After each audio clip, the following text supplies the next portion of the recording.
An engineer who was haunted by routine until the end of his life was able to be reborn. In a world ruled by magic, he chose machines. A young lord inheriting ruins, mocked for dreaming of iron and steam. While nobles chant spells, he forges engines. While mages summon fire, he builds factories. From gears and sparks, his empire rises, turning fantasy into revolution. Can one man's vision outshine centuries of magic? Let's find out. The story begins in a hospital, where a medical worker loudly called for a doctor and said that a patient was having trouble breathing. He said loudly that a mask was urgently needed. The patient was conscious and thought his name was Jin Lashan and that he was a mechanical engineer. Due to overwork, he had a heart attack and would soon die. His parents died in a car accident and he was left an orphan. After graduating from university, he worked for a company for 20 years with terribly low pay. All his life, he was alone and had never even held a woman's hand. The doctor loudly called him, but he remained silent and wondered what was the meaning of such a life. He was so tired and just wanted to close his eyes and sleep. He woke up in another room and wondered, is this a hospital? How much does such a fee cost? He noticed a system window that said, "Welcome to the magical continent of Eldria." He reached out to it and asked, "What is this?" He looked to the side, saw his new appearance, and wondered, what is happening, and why does he look like this? A week later, he had gotten used to what had happened and was sitting in his office. A girl came in with a tray and told Mr. Rain that she had brought him tea. He thanked Leah with a small smile and thought that a week later,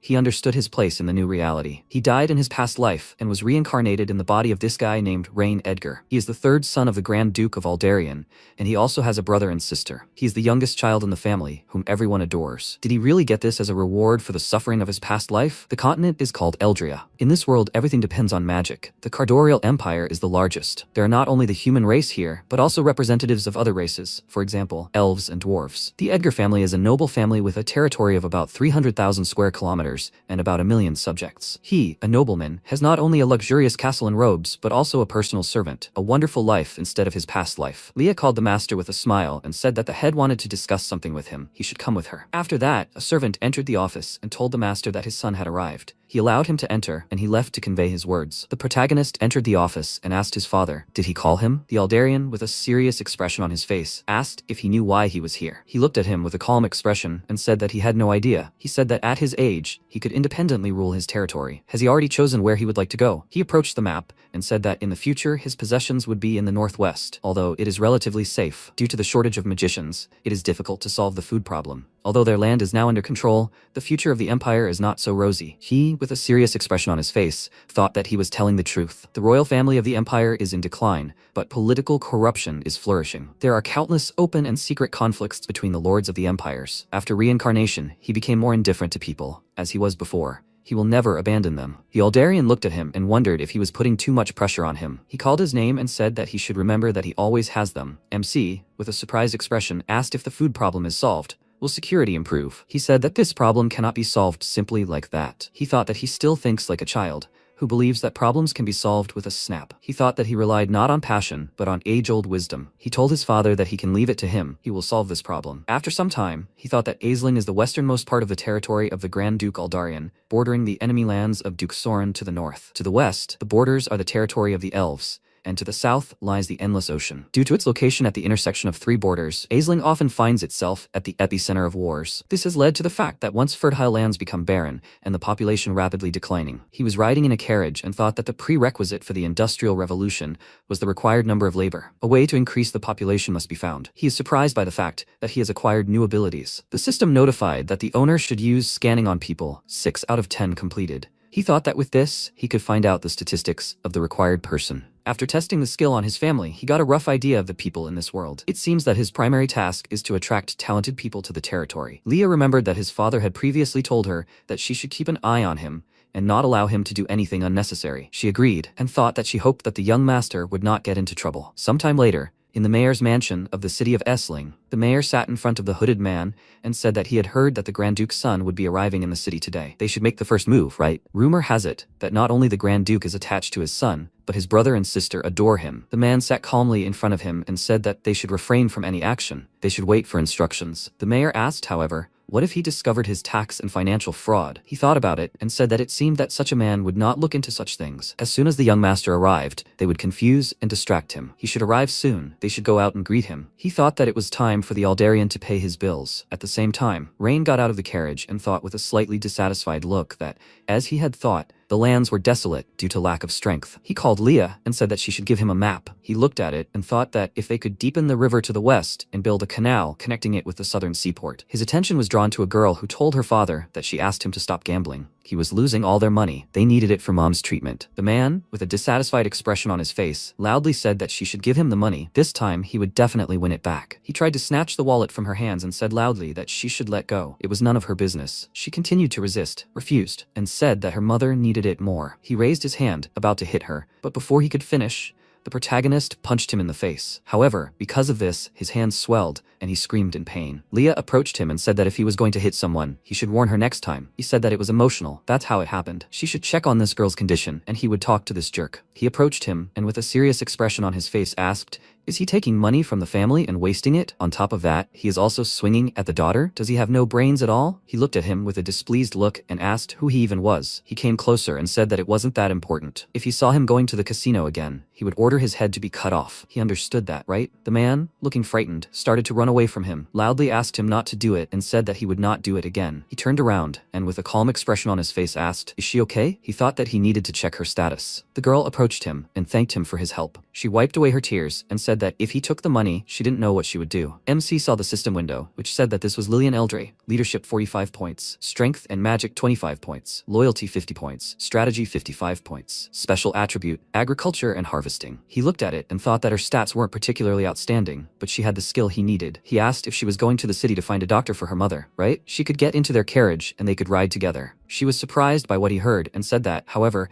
she was so dirty and would stain his carriage. He said with a calm expression that these were just materials put together, nothing special. Besides, how could there be a casino in a place where poverty reigns? He thought that last fall, the Grand Duke of Soren attacked the city. Many soldiers died. This spring, a severe flood occurred, destroying much of the land and crops. Life for the townspeople turned into hell. Everyone was struggling to make ends meet. They reached the city, walked down the street, and he thought he should conduct a census. First, he needed to go to the mayor's estate, Essling, to see how much money they could use for development. He turned around, called Lillian, and asked if she knew where the estate was. She was about to answer this question, but she didn't have time to finish because the guy was riding a horse and loudly said that they should get out of the way. He called the residents unbaptized dogs and said that they should move away from here. Leah pulled Rain away and loudly told the master that he should be careful. They managed to dodge, and she looked at the galloping guy with a displeased look. She let him go and asked, "He is not injured and everything is okay, right?" He thanked her with a calm expression and said that he was fine. He called Lillian and asked if she knew who it was. She said that it was the young master of the Eldrin family. All the casinos in the city belonged to them. He asked with a smile, "How rich are they?" She thought about the answer, and he thought with a smile, that great. Now he understands where to get the money. He said that she should take them to the casino. She said that he shouldn't do that because he would lose all the money there. He walked on and said that she shouldn't worry, he wouldn't be taken by someone like that. She looked at him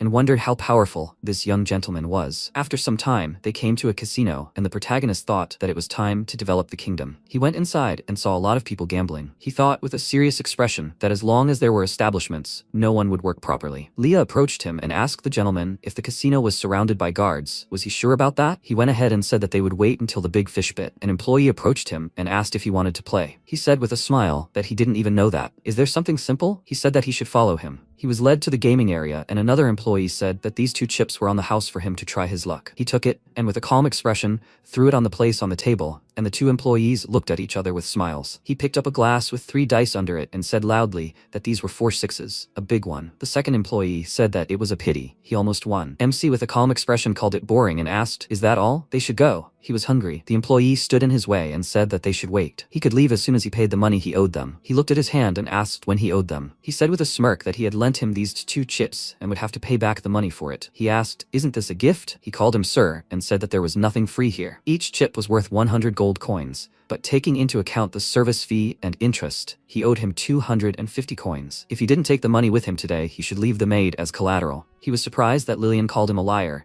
and said that he should stop talking nonsense. He shouldn't believe him. Each token is worth 1 silver coin. He became very angry because of this and loudly asked how she even dared to interfere. They should deal with her. At that moment, he hit an employee very hard in the face and he fell to the ground. He looked at him with a displeased look and asked what he just said. The players who were nearby immediately ran to collect the coins that fell from the table to the floor. He watched this from the side and thought how pathetic they were. The young lord of the Eldrin family came to them and loudly asked who Who dared to create chaos in his casino? Ryan looked at him and thought that now, the bigger fish has bitten. He said with a serious expression that they should beat them so that they know their place. The employees began to carry out his order, and the people asked them to stop. He said loudly with a serious expression that they all had to behave appropriately, otherwise what happened would affect everyone. Lillian looked at what was happening with a frightened look and thought that it was all her fault. If she hadn't brought them here, nothing would have happened. She remembered that he hired a doctor to help her mother and thought that she should pay him back. She took a step forward and with a serious expression said that they had to stop. She would not allow them to deceive their superiors. The employees looked at her and thought, "Who the hell is this? She shouldn't have come out." Not a single person in the city who got into trouble with Vezerlo remained untouched. The casino owner turned to her with a displeased look and asked, "Is she talking to him?" She said that his casino is a scam and just a fraud. They have ruined so many families. She will not allow them to mock her friends. They are good people. He waved his hand and with a displeased face wished her death. She closed her eyes and waited for that blow to reach her. She opened her eyes and saw the protagonist stop his hand. He used his ability and the system notified that it was Vezerlo Eldrin, 23 years old. Leadership 46 points, Strength 68 points, Loyalty 5 points, Magic 59 points, Intelligence 52 points, Special Attribute, Fury. He read this and thought that he should be careful with him. He looked at him with a serious expression and asked, "He has something against him, right?" He let go of his hand and said with a smirk that it was not so. He liked his methods. Only the strongest will survive in this world. However, he should know that winners are grinners. He asked with a smile. He dares to go against him? It seems he doesn't know who he's messing with, right? MC with a calm expression said that he doesn't need to. He clapped his hands and at that moment a crowd of guards entered the casino. He said that he had won because his word is law. After some time, many nobles gathered in the hall and said that he hoped that the Lord would like his daughter. He heard that he had been able to earn more money lately, all thanks to the city lord. Adrian thought, does he want to take the daughter away from the Duke? This is very naive. A girl approached him and said that she proposed a toast to him. He thanked her and thought that no one knew where Vezerlo had fled. If he was here, then they would be able to establish relations with the son of the Grand Duke, and this would give him some freedom of action. You should not trust this stupid lord. Rain entered the hall and a servant loudly announced that His Highness from the Edgar family had arrived. Two men approached him and said that he was the head of the Raven family and brought him gifts. He was the head of the Roaster family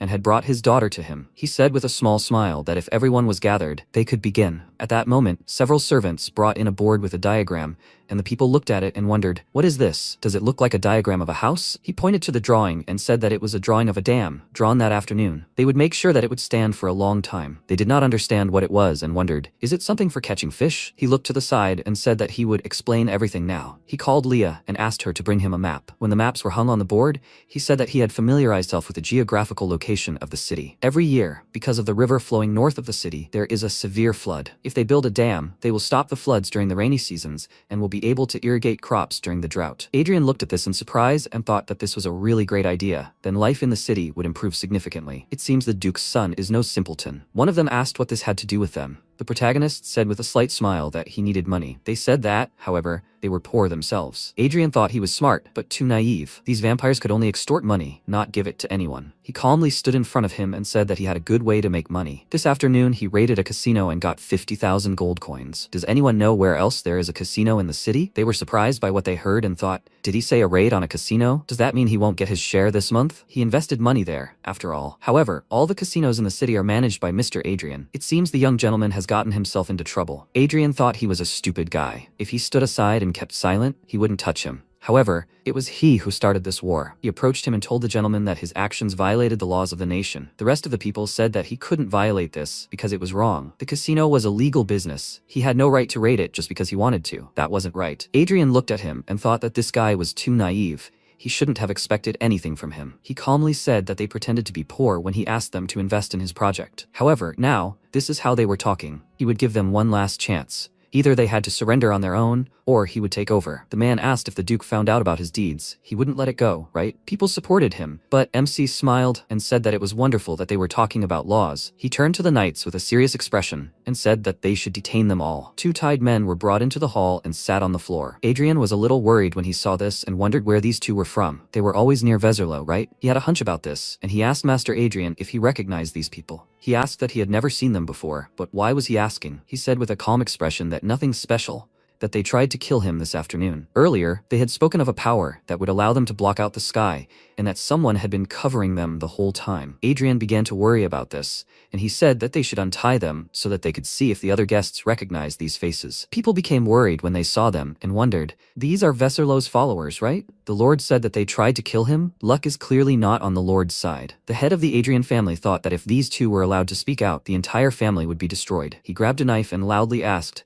how dare they attack the son of the Grand Duke? They must pay for this with their lives. He struck several strong and swift blows and killed these two people. He said that he asks to be forgiven. He succumbed to emotion and asks to punish him if he deems it necessary. Rain patted him on the shoulder and said that he has a very strong sense of justice. He is a true Adrian. Not everyone would act like this. He said that he was so kind to him. He only did what was right. He turned around with a grin and said that then they should bring the main culprit here. They would see if there were any other people present capable of showing such courage. They brought Veserlo, who loudly insulted the knights, demanded to be untied, and said that his father was a great nobleman and did not ask them for this. He would kill them all. His father looked at him with a surprised expression and thought, so they captured him? His son, with a displeased look, insulted him and asked how he dared to kill his servants. He would free himself and kill him, but first he would torture him. He himself would beg for a quick death. He listened to this with a grin and asked, did he want not only to kill, but also to torture? He agreed with a self-confident smile and said that no one was his equal in this city. He could consider himself already dead. He would not survive. The protagonist, with a joyful look, said that he had never seen someone so brave. He called Lord Adrian and asked, doesn't he think so? He called his father,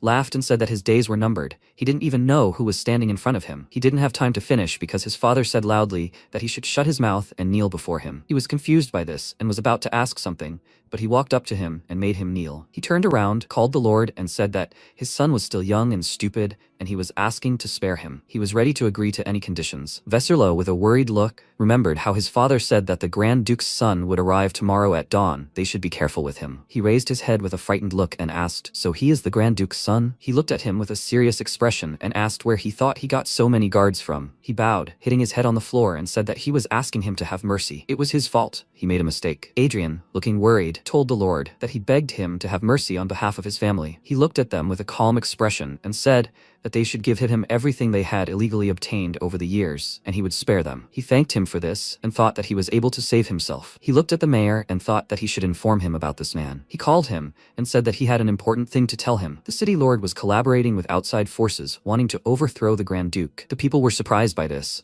looked at him and thought, does he want to overthrow the Duke? He was about to say something else, but the MC loudly insulted them and said that he was going to let them go, but they continued to slander others, excusing themselves. They should execute them immediately. The mayor, with a joyful smile, thought that everything was correct. He was not only stupid, but also impulsive. He bowed to him and said that they appreciated his actions. He swears he is completely loyal to him and the Grand Duke. He wouldn't even think of rebellion. He looked at him with a smile and said that he believed he wouldn't betray him. The system reported that this was Elderic Calgar, 38 years old. Leadership, 35 points. Strength, 48 points. Trust, 15 points. Magic, 66 points. Strategy, 68 points. Special attribute, greed. Sometime later, he sat in the study and thought that these nobles had earned more than 100,000 gold coins. This is the approximate amount of taxes in Aisling for 2 years. Leah called him and said that she had brought him black tea. He took the cup of tea and asked if she knew how well fed these nobles were. She asked what he was going to do about what Adrian had said. If the city lord was really planning a rebellion, he would be in danger. Rain told her to calm down, because he understood her concerns, but there was no need to rush. He's absolutely certain that Elderic is plotting a rebellion, but he just can't show all his cards right now. She looked at him and asked why he thought that. He stretched and said it was because he hadn't found out who was working for him in Aisling. He was vulnerable as long as his enemies were in the shadows. If he acted rashly, chaos would ensue. It was better for him to think he was just a naive and ignorant rich guy until he hit rock bottom. After a while, the old man, with an indignant expression, said that couldn't be true. That was just nonsense. Elderic told Guildmaster Malcolm that he should calm down. The young master was young and in a hurry to prove his worth to the Grand Duke. He said he didn't have to take his side. Even the Grand Duke showed them, wizards, respect when he spoke to them. He was looking at the Essling Water Conservation Project and thought that he was just wondering how to bribe the Wizards Guild. He brought this on himself. Malcolm started to leave and said that this was such impudence. He would talk to him. He was surprised by this, called him, and said that he should wait. He thought with a sly grin that the young master had insulted the Magic Guild. From now on, he would be alone in Essling. Sometime later, the protagonist was sitting in his office, drawing a plan, and thought that he needed to go back to the time when he only made engineering drawings and nothing more. Leah came to him and said with a smile that the master of the Wizards Guild wanted to meet him. He did not recognize this man and wondered who he was. They met and Malcolm asked why he was insulting the Magic Guild like that. He asked with a puzzled look, What was he talking about? When did he insult the Wizards Guild? He showed a document that stated that the project does not accept proposals from individuals such as wizards, the physically disabled, or the elderly. He said with a displeased look that he should stop feigning ignorance. He sent an acceptance letter. He read it with a calm look and said that he was building a dam. How is this an insult to the Wizards Guild? He said loudly that his recruitment letter clearly stated that he does not accept proposals from wizards. Obviously, this was a provocation towards the Wizards Guild. He felt embarrassed by this and thought, is this world that bad? Do even wizards do hard physical work here? Malcolm called out to him loudly and said that if he could not give him a comprehensive explanation, every wizard from the guild would refuse to work for him. MC looked at him and thought that the system should show him his statistics. A system window appeared in front of him, showing that he was 57 years old. Leadership, 78 points. Strength, 48 points. Magic and loyalty, 82 points. Strategy, 68 points. His special attribute is chasing ranks and being straightforward. He read this and thought that his loyalty wasn't low. It seemed someone had irritated him. He called him by name and said there was a misunderstanding. He didn't mean to disrespect the Wizards Guild. There were 3 reasons why he wasn't hiring wizards this time. First, mana was limited every day, and they might not make the deadline. Second, hiring a wizard was too expensive. For the same price, he could hire a dozen strong workers. Third, many wizards lived in comfort as members of the guild, while the citizens had no cash reserves. As the ruler of this land, he must pay them compensation. Malcolm said with a smile that, with all due respect, magic is the rule in this world. Those without magical talent deserve to stand below wizards. Rain said calmly that he was right, but he didn't like it. Starting with Aisling, he was going to make everyone understand that citizens are no different from wizards. There are no superiors or inferiors. He said with a serious expression that he suggested he take his words back if he didn't want to make them his enemies. He asked him to watch his tone. Leah held a dagger to his throat, and he said that otherwise his maid would resort to insulting the nobility by slitting his throat. He became worried about this, called him, and asked what kind of nonsense this was. He said with a cold grin that he hadn't spoken nonsense. Such a law existed. If he doesn't believe him, he'll have to force her to kill him and they'll see what the court's decision will be. What does he think about this? He said with a frightened look that he asks to accept his apology and spare his life. The protagonist thought that even in such a situation, his loyalty to him has not fallen. He had no idea that he was being used. He's such a simpleton. He called her by name and said that she should let him go. The system notified that he had completed the beginner's quest. Use scanning abilities on people 10 times. A reward for completing the beginner's quest is available. A new quest is available. Obtain 5 heroes with high stats. New features are now available. He must remember to look at it. He looked at it and thought that he had finally completed the system quest. He needed to see what rewards he received for it. After that, Malcolm left the building, and Elderic asked the guild master how everything went. He said that not only had the master not listened to him, but he had also thrown him out the door. He was embarrassed by this and said that he had an idea. This would not only change the master's thinking, but also make him more respectful towards him. He leaned towards him with a smile and said that when these commoners refused to work for the master, he would have no choice but to come to him. Malcolm asked why people shouldn't work for the young master if he made such a good offer. He said with a smirk that the young master would definitely be disappointed in these commoners if they all just remained lazy. He was surprised by this and said that this couldn't be true. He was simply disappointed that he refused to hire wizards. Why would he arrange this sabotage around him? He said with a smirk that he could be sure that these commoners were a bunch of incompetent people. Otherwise, why were they starving? Don't they know how to farm or hunt? Why would these useless people seriously help the young master build a dam? He thought about it and said that then it seemed they could try to carry out his idea. After some time, people saw the notice on the board and asked loudly what it was about. He heard that the new ruler was hiring people to build something. That's right. He heard that the offer was excellent. 3 meals a day and a salary of 10 copper coins. Is the new ruler really that good? This is definitely a trap. These nobles have deceived them many times already. He won't go, otherwise he will definitely die before he knows about it. Lillian stood in the crowd of these people and said loudly that they could not even think of defamating his lordship. He told her everything personally. He is going to try to make everyone's life better. They started laughing because of it and asked what a little girl like her knows. She has feelings for this charming guy, right? She greeted him with a serious expression and said that she and her father would be participating in the dam project. The employee accepting applicants said that her father would be accepted, but she was rejected. She was embarrassed by this and said that she was also strong enough. He said that she was not of the right age. The young master said that they do not hire anyone under 18. If they find her behind his back and the master finds out about it, he will definitely punish them. He can participate in the construction of the dam. 8 hours a day with 3 meals provided. A salary of 10 copper coins will be paid at the end of the day daily. If he has no questions, he should sign here and come to the construction site tomorrow. Lillian turned to her father with a serious expression and said that he must work hard and not get distracted at all. He patted her head and said that she need not worry. He will try. He will not disappoint the young master. He hugged her and said that she should stay at home and take care of her mother. She can't work in the field with her illness. stress, the employee stood up and said that they should go back. He turned to him and asked what's the matter. He came closer and asked, he just said that his wife is sick, right? He agreed and said that she can't work at all. He asked with a small smile, did anyone ask her to work? The young gentleman stated that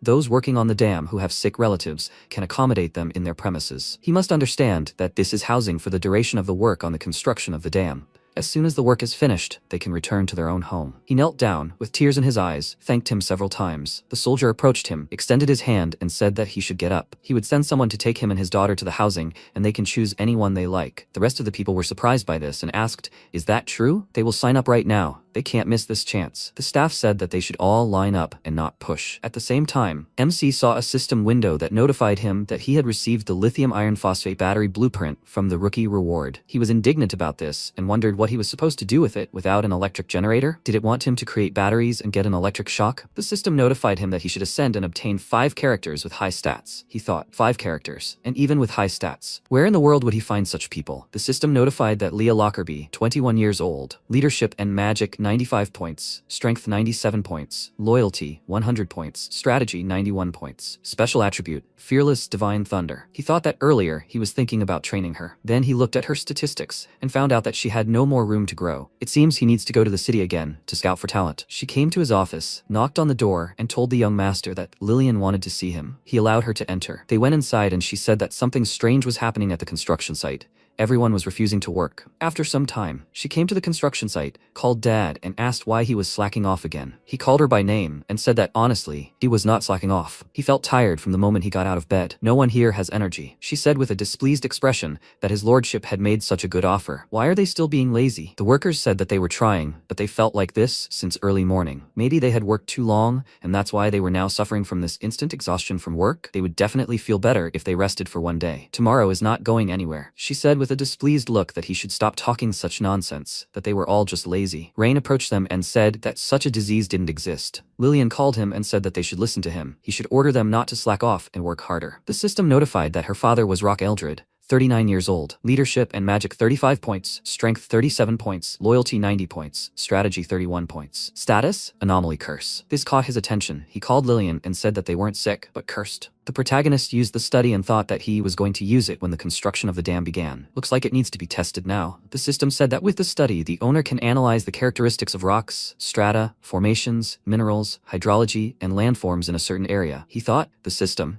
it should analyze the hydrological state in this area. The system reported, analysis of the hydrological state within a radius of 10 kilometers. Please, he must wait. He thought, there is no oil or metals down there, pity. Wait, what is this? Then he said, Mister, can he dig here some more? He thinks there is something down there. He replied that he understood. Mr. Ryan, it's okay, although they are all tired. After some time, they dug up a small crystal, and he asked, what is it? Did they dig up something they shouldn't? Leah, looking at the protagonist, thought, young Mr. Ryan is a magical genius. The magic coming from it is so weak that even she won't feel it. So how could he? After that, the protagonist placed his hands on his chest and told them to dig up the crystals and put them in a box. They answered, yes, sir. After that, he turned to Leah and asked what people usually do when they are cursed. She answered, go to the church and pray to remove it, or look for high-level wizards from the Wizards Guild. He asked, the Wizards Guild, she said. After that, he turned to Lillian and told her to follow him and bring her father. They will find the priest. She asked in surprise, Sir Rain, is her father really cursed? He replied that he was completely certain. Whoever did this will not get away with it. After some time, they approached the church servant. Ayuria, closing her eyes, smiled and said, welcome, Sir Rain. The protagonist looked at her and thought that since he was asking her to cure someone, he should make sure of her loyalty. After that, he ordered the system to study this. A system window appeared in front of him and said, analyzing. Ayuria, visually 24 years old, approximately 257 elven years, leadership 80, strength 62, strategy 87, loyalty 95, magic 95, race, elf. He thought in surprise, an elf? She's not even human? Then Ayuria said, she is Saint Ayuria from the church. How can she help him? He pointed at Lillian's father and said that there was a suspicion that this gentleman was cursed. Can she do anything about it? He thought that she has high loyalty. First, he will take a closer look at her. In response, she said, please, they must let her study him first. The next second, she opened her eyes. A bright light burst out from there. Then she said, he's right, Lord Rain, he really is cursed. He asked if she could lift the curse. She placed her hand on her chest, concentrated energy in her other hand, and sent a brightly glowing ball into the man's body. He joyfully shouted, Lord Rain, he feels like a different person. Now he will get back to work. He will finish all the work he was supposed to do today, and even more. The protagonist looked at him and said, there's no need to rush. They won't be too late if they sort this out first. Saint Ayuria, they found this in the construction area. Does she know what it could be? He held out the crystal to her. She took it in her hand and said, this is a dark crystal, the most accessible crystal. There's a huge amount of magic inside it.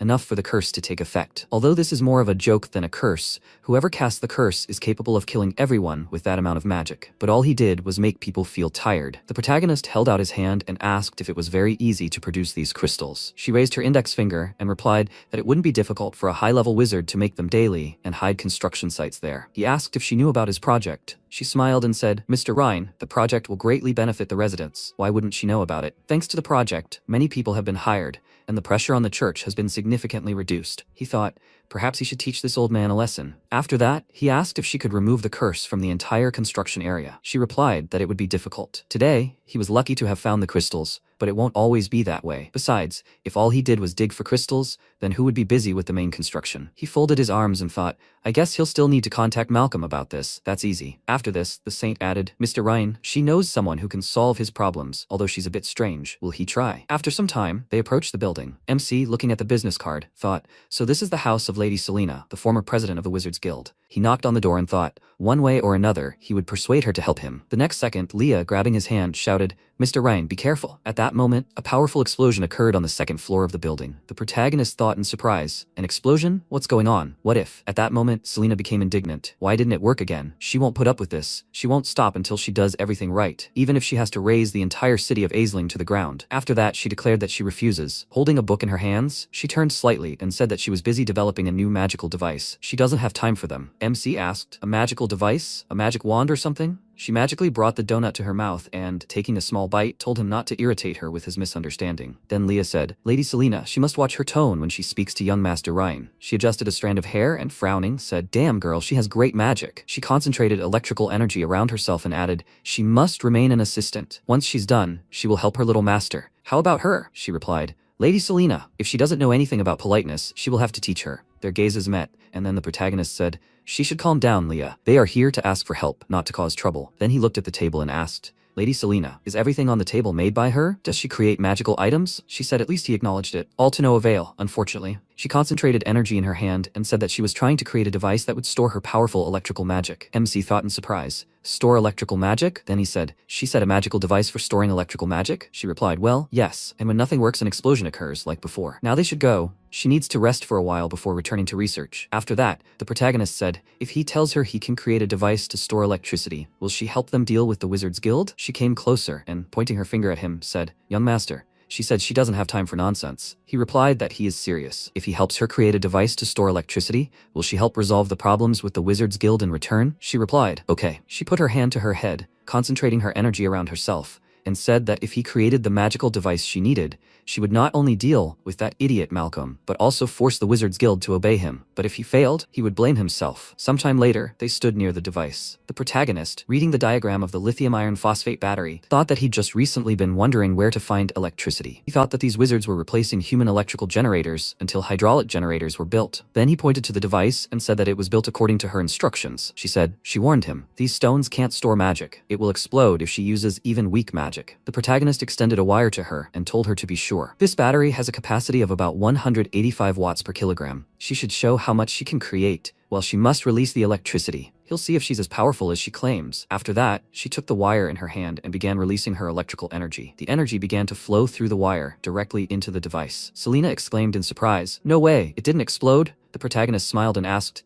"Is that all, Lady Selena? That's not even half of what the battery can store." She screamed indignantly, "You brat." She'll wipe that smile off his face. He knows nothing about magic. After a while, she collapsed exhausted to the ground, holding the wire in her hand. She thought, could this thing really store her magic? Then MC crouched down next to the battery and looked at the system window, thinking, wow, this is enough to charge an electric car for over 3,000 kilometers. The battery charge was 87%. He thought, she could fill this to 87% by herself. Now this is a convenient human battery. He pulled the two wires together and thought, "Dear battery packs of the Magician's Guild, it's time to show off your talents." The next second, Selena said, "Young master, how is he able to use energy too?" He replied, "Lady Selena, not only can he use electrical magic, he can make it so that everyone in Aisling can use it." She was surprised. "What nonsense, young master. How can someone comprehend magic so easily?" He replied, "Lady Selena, he has magical devices much more powerful than this battery. If she wants to help him, he will show her a world where everyone can use magic. How about that?" He extended his hand toward her. She said, "A world where everyone can use magic." After a while, Malcolm sat in a chair, stroking his beard and thinking he was sure Lord Rain was about to come begging him for help.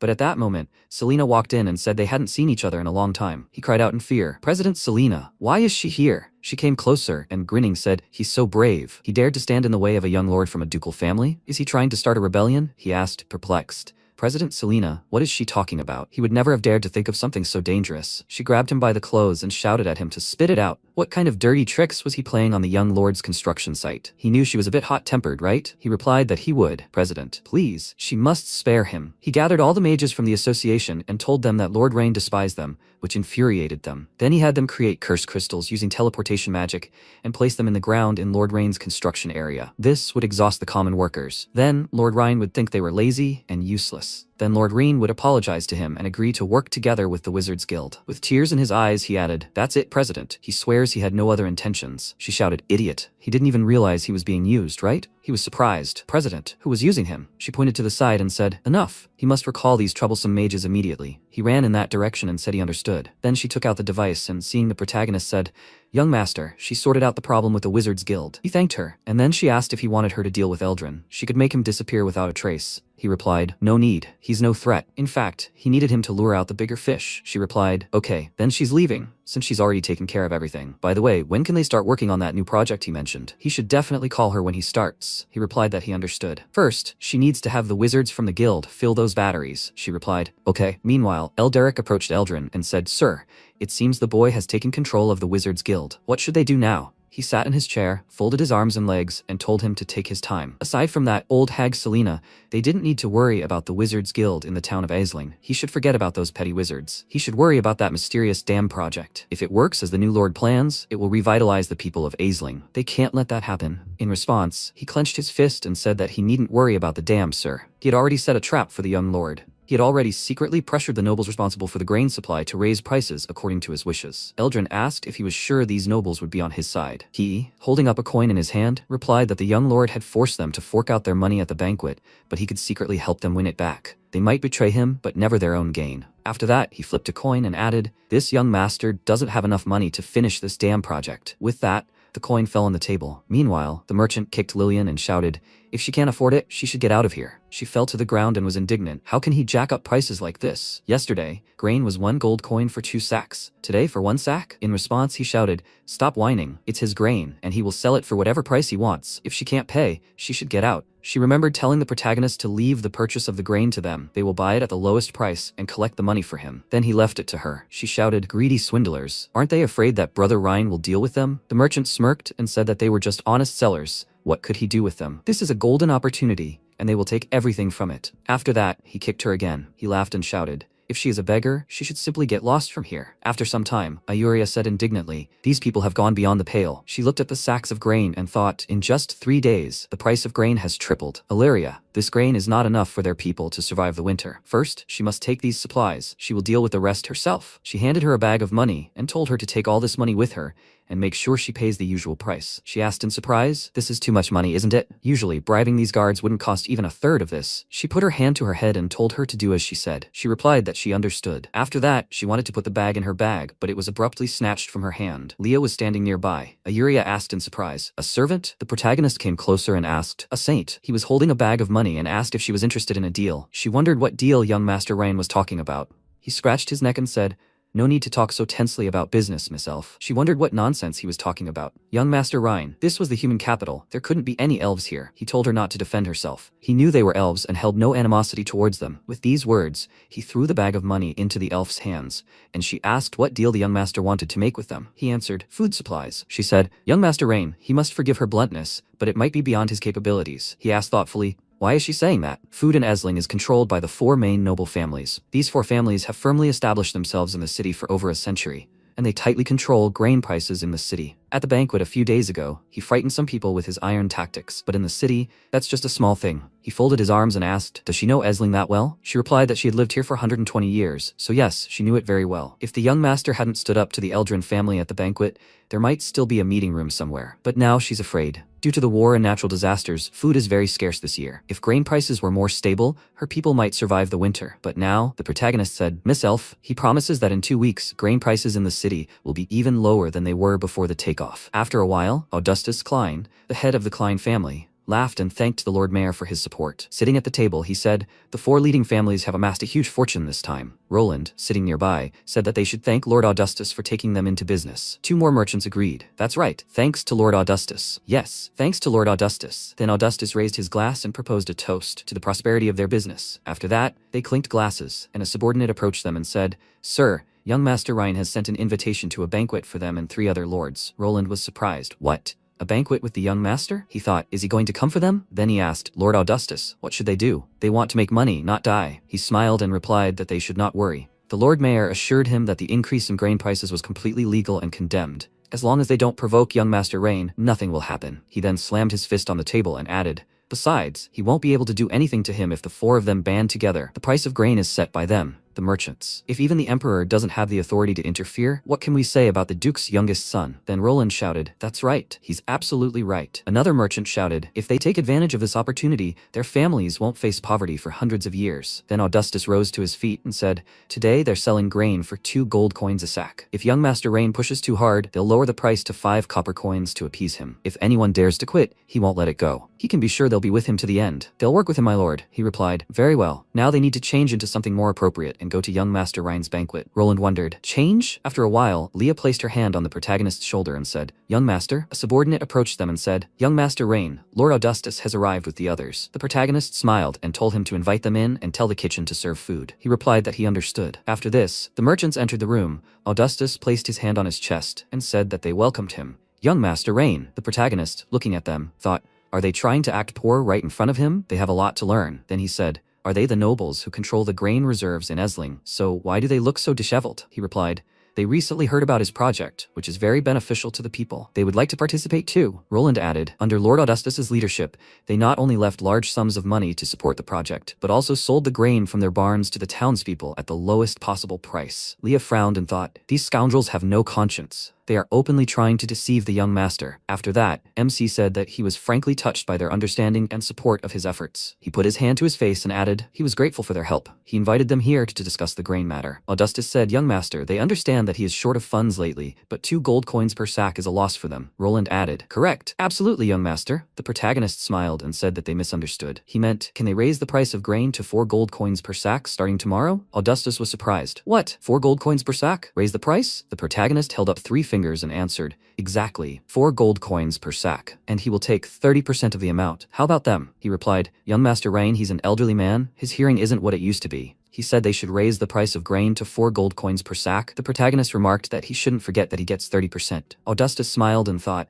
initially he thought young Master Rain was an inexperienced child, but it seems he has as much commercial cunning as the rest of them. Since young Master is so understanding, this road will be smooth sailing for them. If he'd known young Master was so businesslike, he would have visited him much sooner. But without official orders, they can't raise the price. Otherwise, if a rebellion breaks out, they'll be the ones to suffer. After that, he thanked him for understanding them, lowly servants. When did he plan to issue the decree? The protagonist took the document from Leah's hands and said that it had already been drawn up, the family seal had been affixed, and they would take it out after dinner. But they must let him make it clear. If anyone dares to disobey him from tomorrow, the fate of the Eldrin family will serve as a warning. Do they agree? Roland said that he could rest assured they would repay him for his kindness. After a while, Roland asked, "Mr. Augustus, inform the Lord Mayor about this? Increasing the price of grain instead of decreasing is quite unusual." After that, Augustus smashed his glass on the floor and shouted, "Fool, have they lost their minds? The more people know about a good thing, the less money they make from it. This little bastard doesn't have much power. He thinks he's using the 4 of them to draw them into his lucrative plan. They must let it be said. The plan to increase the price of grain remains between the 4 of them. Luck is entirely on their side. Anyone who doesn't profit from this crisis is simply a fool who deserves to fail." Roland added, "Mr. Augustus, he simply never saw such a wonderful opportunity in his life. So he felt uneasy, a little nervous, and couldn't help it. Then he bowed and said that from now on, he would follow him. Together, through thick and thin." He laughed and said, "Excellent. From now on, the 4 of them stick together. We need to act quickly before the decree is issued. They'll take all the grain from those small-time foreign traders. This time, luck is paying out more than they could have dreamed of." After a while, Ayuria cried out indignantly, "He's a traitor. He promised to lower the price of grain. Why did he collude collude with those traitors? Today she'll show him that you can't mess around with an elf. Lillian approached her and said worriedly, Holy sister, she shouldn't be nervous. Rain promised the price of grain would go down. She exclaimed indignantly. He's gotten involved with those dishonest traitors. How could the price drop? She asked him to trust Rain. She believed he must have a plan. Then she asked, Young Master Rain, is he really going to raise the price of grain? He replied that she shouldn't worry. The price won't be this high forever. In less than half a month, the grain market will completely collapse. She uttered this. True in experience, young master. He has no idea how cruel the world can be. She'd lived for nearly 200 years and never seen the price of grain fall after its peak. In response, he placed his hand on the table and said, if he were to simply hold a knife to their throats, how much would the price of grain drop? 1 gold coin? Or perhaps 10? She replied, even so, it can't go up to 4 gold coins per sack. When the price was 2 gold coins, at least some families could band together to buy a sack and survive. If the price rises to 4 gold coins, they simply won't be able to afford it. They will be doomed to die. The protagonist lowered his gaze and said, Holy, at 2 gold coins they starve to death. At 4, they still starve to death. So for the average citizen in Esling, there's no difference between 2 and 4 gold coins. They starve either way, only in one case, a little longer. She shouted indignantly. The MC looked at the documents in his hands and said that his goal wasn't to stagnate the lying merchants, to lower the price by a few coppers. It was pointless. He was going to make these lying merchants lose everything, their homes, their families, their entire livelihoods. 7 days later, the protagonist pointed to the board and said, during charging, some lithium ions separate from the lithium iron phosphate. They travel through the electrolyte to the negative electrode and burn in the carbon material there. At the same time, electrons are separated from the positive electrode and pass through the external circuit to the negative electrode, maintaining chemical balance. During the exchange, lithium ions leave the negative electrode, pass through the electrolyte, and reach the positive electrode. At the same time, electrons are separated from the negative electrode and reach the positive electrode through an external circuit, releasing energy. Selena looked at him and said, so that's how it works. Such a complicated magical system. Then he declared, lesson is over for today. Leah approached them, holding a teapot, and said, Young Master Rain, Ayuria is here again. He asked if she had nothing better to do. Selena said it was because he raised the price of grain. The price of grain in the city had skyrocketed to almost 7 gold pieces per sack. Before he could respond, Ayuria ran up to them and shouted indignantly, Young Master Rain, he said he'd lower the price of grain. Right now, even the lesser nobles in the city can't afford grain, let alone the common people. Does he know how much a sack of grain costs? The protagonist, taking a cup of tea in his hand, asked, Leah, how many days have it been since they started raising the price? She replied, it's been 7 days, young Master Rain. He said, in that case, it's time to send the lying merchants on their way. She was indignant. Young Master Rain, he must stop uttering these cryptic phrases. Please, he must explain everything to her right now. Otherwise, her elf clan will sever all ties with him. He replied, the reason he didn't tell her anything was to make sure she wouldn't reveal all this to the nobles. Now, she must finally let him tell her the truth. He placed the cup on the table and said, the news about the price of grain going up to 4 gold coins a sack. What do you think is most lacking in Aisling right now? She replied that they had no shortages. He said, merchants selling grain. She looked at him in surprise. She wondered, surprised, really? MC smiled and asked, did she finally understand? That's right, there's no shortage of food in the city, and the merchants are selling it. Greed is the easiest human quality to control. No one can give up their desires. The price of grain in the city rose to 4 gold coins per sack. This news reached the merchants from nearby cities, who immediately rushed to collect the grain and bring it to Esling. Out-of-town merchants had brought a huge amount of grain. It will definitely be bought at the highest price by these 4 fools, which will make the merchants' appetites grow. Now Esling can be called the city with the largest amount of grain in the entire empire. All the merchants lose their minds when they see a 10,000% profit. They only have 2 words on their minds: get rich. He smiled and said that today, 4 noble families in Esling will no longer exist. He handed the leaflets to Leah and told her to post this news all over the city. She should tell them that the holy maiden Ayuria is selling the church's grain reserves because she is unhappy with the methods of Lord Rain. The price is 1 gold coin per sack. Everyone must know about this. She agreed. Then Ayuria put her hand to her chest and told him to wait, Lord Rain. Why was he giving her such a good reputation? He replied, because he has no grain. How will he sell it? She replied in surprise. She doesn't have much grain either. He doesn't want her to sell all the grain her people will need for the winter, does he? Lord Rain, she tells him, definitely not. Her elven tribe needs this grain to survive the winter. Then Selena, covering her mouth with her hand, smiled and said, Ayuria, she is truly naive. If she were in her place, she would listen to the young ruler and sell the grain immediately. Every second of delay means losing money. She placed her hands on her waist and said, the elves,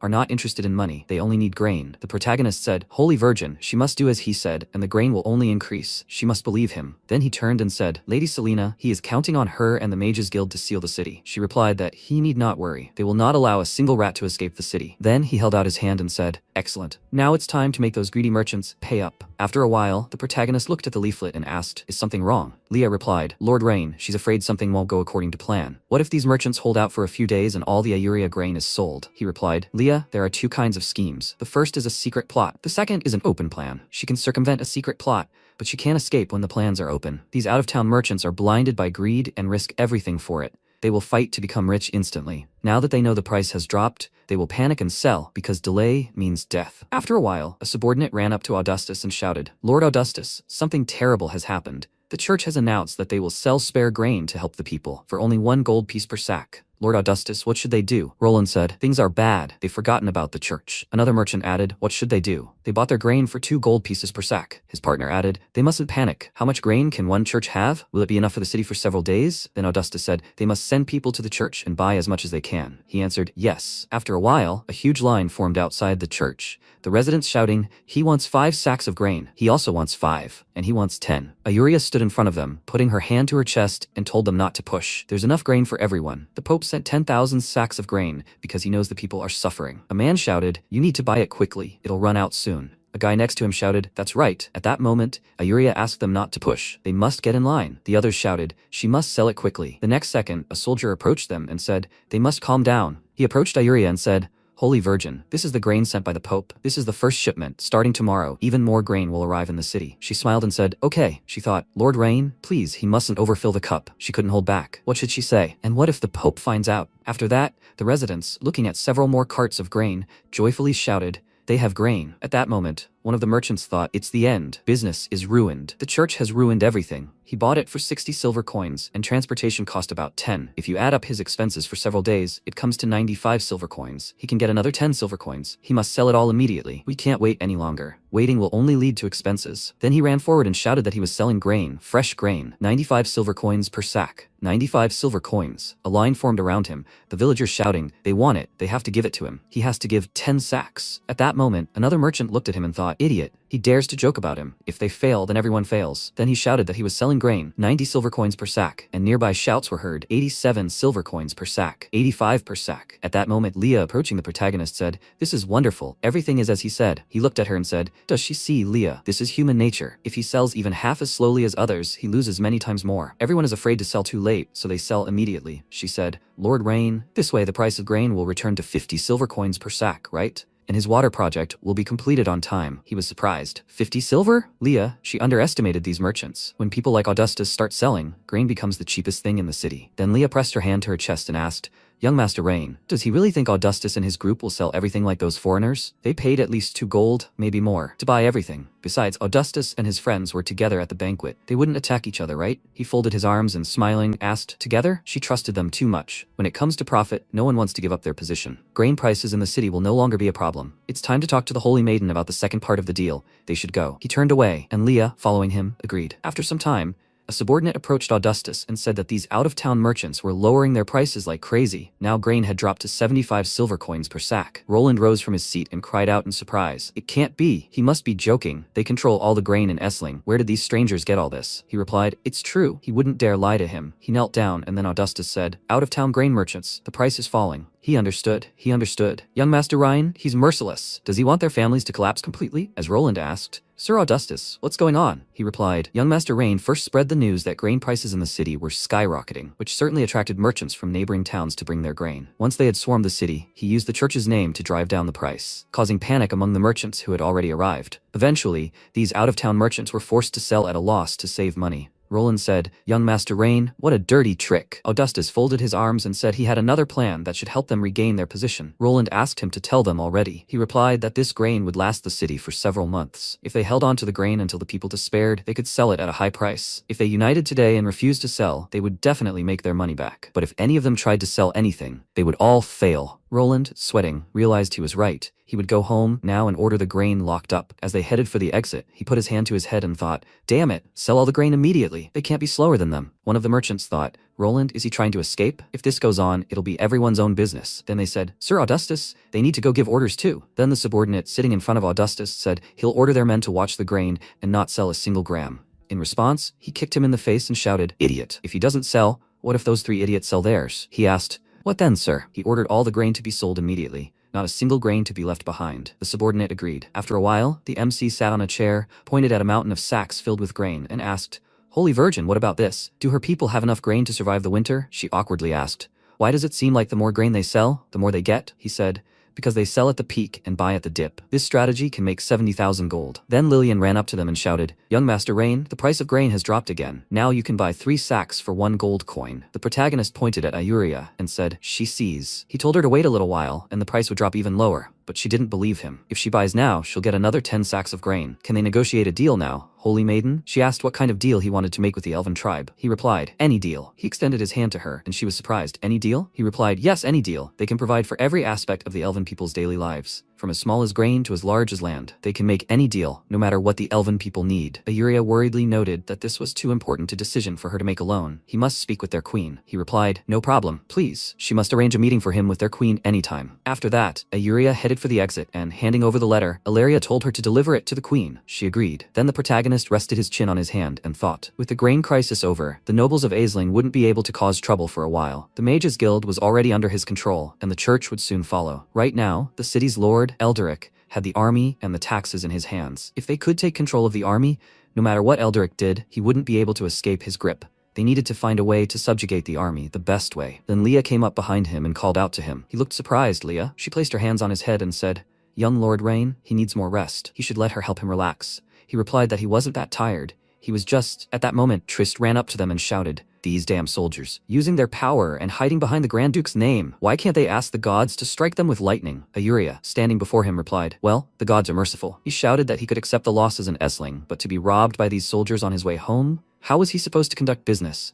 It seemed the Grand Duke was involved too. The MC came up to them and said, "Man, what's going on?" Trist pointed at him and asked, "Who is he?" The protagonist thoughtfully replied, "The one who wants to make a deal with him." After a while, the carriage carrying the protagonist stopped near a guard. He, turning to Lillian, shouted for her to stop. Who was she, and what was in her basket? She replied that she was a citizen of Essling. The basket contained goods she had purchased in the city. She was taking them to the elven tribe to see if they could be sold. The guard asked, "Does she think she can just trade like that?" "Search the basket." After that, several soldiers opened the cart, saw the pots, and pierced it with their weapons. Lillian screamed, "Please, they shouldn't do this. Now the pots are broken. How is she supposed to transport this?" One of the soldiers turned to the boss and said, "There's nothing there. What should they do?" He said that in that case, he should charge her a fee. He said, "Girl, she must pay the fee, and then she can go." Lillian clenched her fists and shouted indignantly, "They broke her things and expect her to pay a fee too?" He replied, "Girl, she must pay or get lost." She wanted to object, but at that moment, the main character told her to pay them. She replied, "Okay." After that, she held out a coin and said, "Here." The soldier, smiling, said that young Master Ryan had raised the fee. Now it was 5 silver coins. Lillian shouted indignantly, "What? 5 silver coins? All her goods are only worth 3. They want her to pay 5? He asked, "Does she pay or not? If not, then she should get out of here." She thought, okay.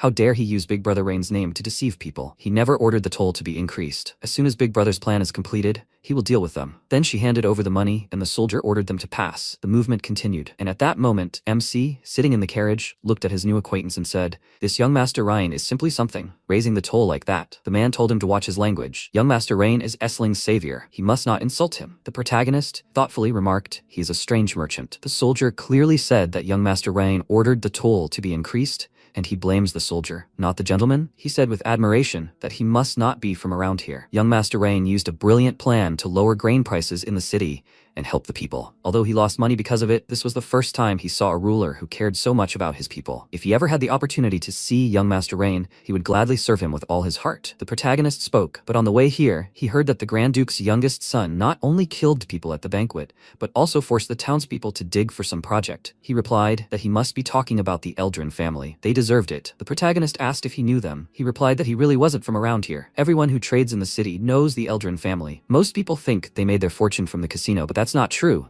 The protagonist asked with interest, "What do you know?" Trist looked around and then, covering his mouth with his hand, said, "The real business this family is involved in is human trafficking." The protagonist asked in surprise, "What did he just say?" He thought, damn it, he doesn't have enough people. How dare they take away the labor force? First, they need to find a way to control the border guards. Otherwise, chaos will break out and it will be difficult to prevent other countries from taking advantage of it. They heard Lillian indignantly ask why the toll had been raised again. They had already paid it when they left Essling. The guard standing at the gate said that the toll in the city only applies to the city. The toll at the border is the toll at the border. She shouted indignantly, "He's lying. Before, you only had to pay once." He replied, "Girl, she has to either pay or get out of here." With these words, he pointed his weapon at her, and she, clenching her fist and shaking, asked how much the toll was. He replied, 1 gold coin. She shouted indignantly, "What? 1 gold coin? That's stealing." Then MC suggested she just pay. She replied, Big Brother Rain, fine. At that moment the guard shouted, "Are there people inside? Everyone out. This is a border crossing. All travelers must be searched." At that moment, the protagonist stepped out of the carriage and said that if they wanted to search, they could begin. The guard cried out in surprise, "Him? Trist? You old fool? He still dares to show up here?" He trembled with fear. The protagonist, turning to him, asked if they knew each other. He said that these people were bandits from the neighboring mountains. Later, he contacted the Eldrin family and was responsible for supplying people, which is why they put him here. The guard said, "Trist. The last time he left the city, he didn't pay the toll,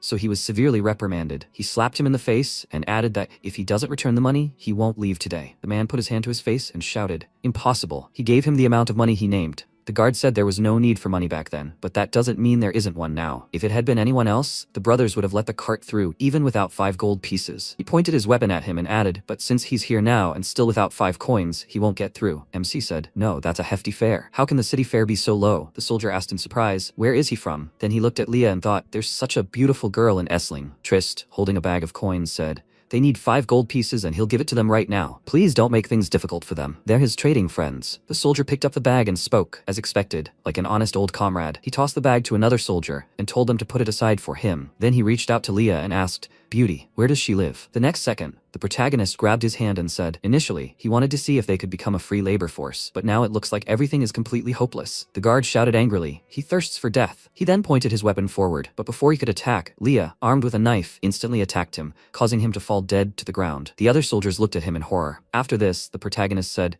"Leah, she must kill all the resistors and allow their escort to change the guard here." She put her hand to her chest and said, "Yes, Lord Rhine." The soldier shouted, "Hurry, they must run. There are killers here. They are asking for help." But at that moment, Leah rushed after them, pointing her weapon forward. She attacked everyone at once. At that moment, the protagonist looked at the system window and thought, "Are these people really soldiers? They have such a big difference in numbers." He remembered how the Eldarian had told him, "Rain, since Essling is the territory of a warring country, he must be careful not to provoke a conflict between the 2 countries." Did he understand? He thought.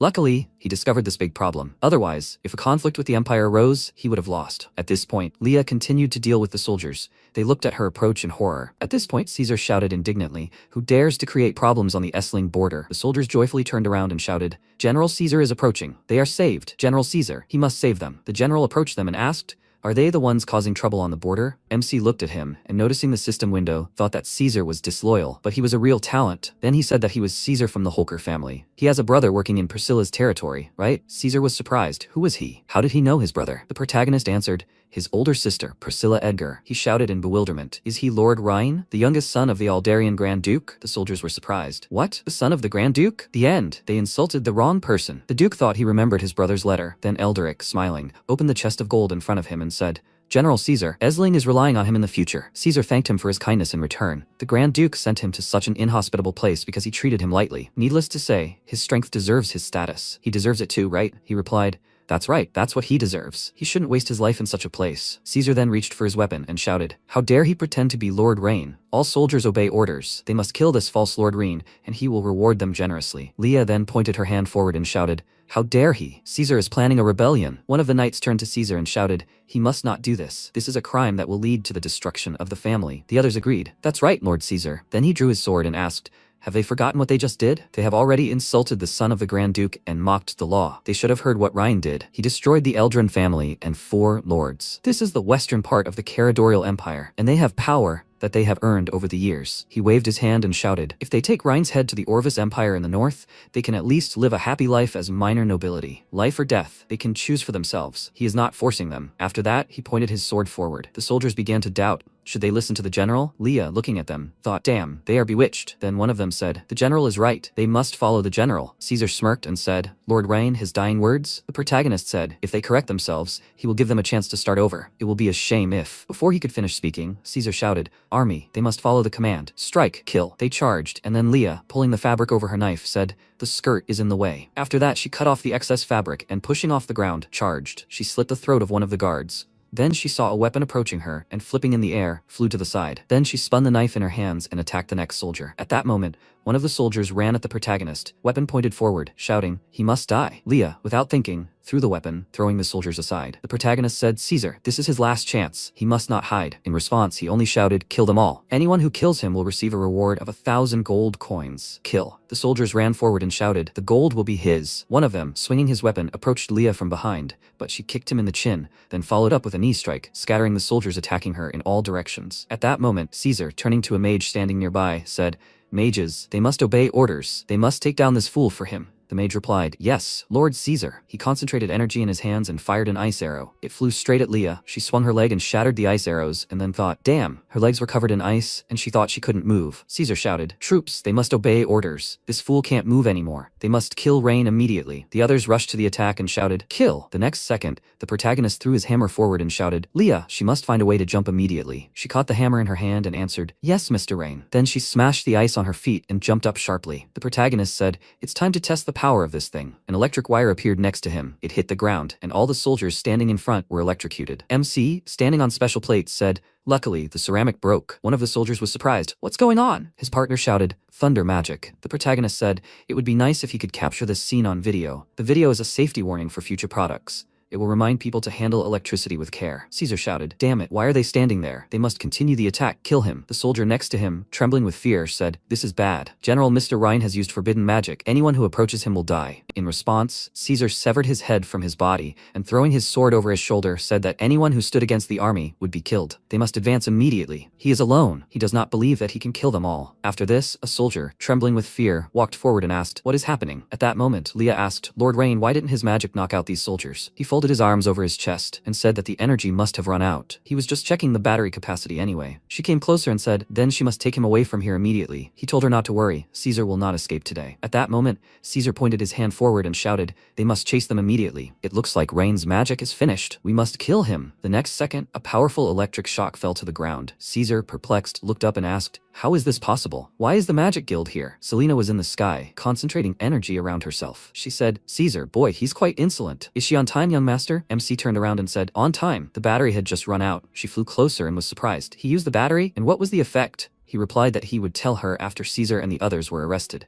She replied that she understood, young master. All mages must obey the order. Help the master defeat the revolutionaries. The next second, all the mages began to unleash powerful energy directly at the attackers. Screams and pleas for mercy were heard. The soldiers, trying to escape, shouted for mercy. They were wrong. They wouldn't dare again. Caesar clenched his teeth in anger and shouted, "Damn it, Rain, even if he dies, he will take him with him." Then he ran in the opposite direction, trying to get as far away as possible from the magical attacks falling on him. He swung his sword, running up to the protagonist, and shouted that he must die. After that, he stabbed forward, but his sword was stopped by Leah, who held her knife in front of the sword. She blocked the attack and thought, damn. Caesar thought the maid was too close. Then she swung her leg, and he thought, this is bad. Her foot flew right into his face, causing him to fly back and crash into the wall. Smoke scattered in all directions, and Leah said, bastard. After some time, the protagonist, looking at the document, asked, Caesar, has he come to his senses? He, a border guard, has been stealing money for several years, ever since they started working with Elderic? Caesar, tied to a pole, indignantly shouted, how did he know? MC told him not to be surprised. He already knew Elderic was planning to betray them. He was simply waiting for the right moment, the chance to strike him down with one blow. Placing his hand on the stack of books, he added, thanks to him, he can finally end this. Caesar said, what did he do with Lord Elderic with the little evidence of corruption he had? He replied, no, he misunderstood. This information does not threaten him in any way. He only knows how much money passes through these accounts annually. In the future, this will play into his hands during the transformation of Aisling. He was surprised. The transformation of Aisling? Did he dream it? Lord Elderic controls the sources of life of all the nobility of Aisling. They will not listen to him. The protagonist said, Caesar, he must let him say something. Living people are called nobility, dead people are called corpses. Then he rose from his seat, and Caesar shouted, does he want to make a bloodbath of the nobility in Aisling? The protagonist came closer and said that the nobility have two choices. The first is to follow the same path as him, to death, and the second is to obediently listen to him and obey him in the future. Which one do you think they will choose? According to the time calculations, it would be autumn. Grand Duke Soren would definitely send troops this year. After some time, MC thought that he needed to quickly repair all the cities, otherwise it wouldn't be able to stop the enemy during the war. In the Western Elven territory, which belonged to the Holy Mists and others,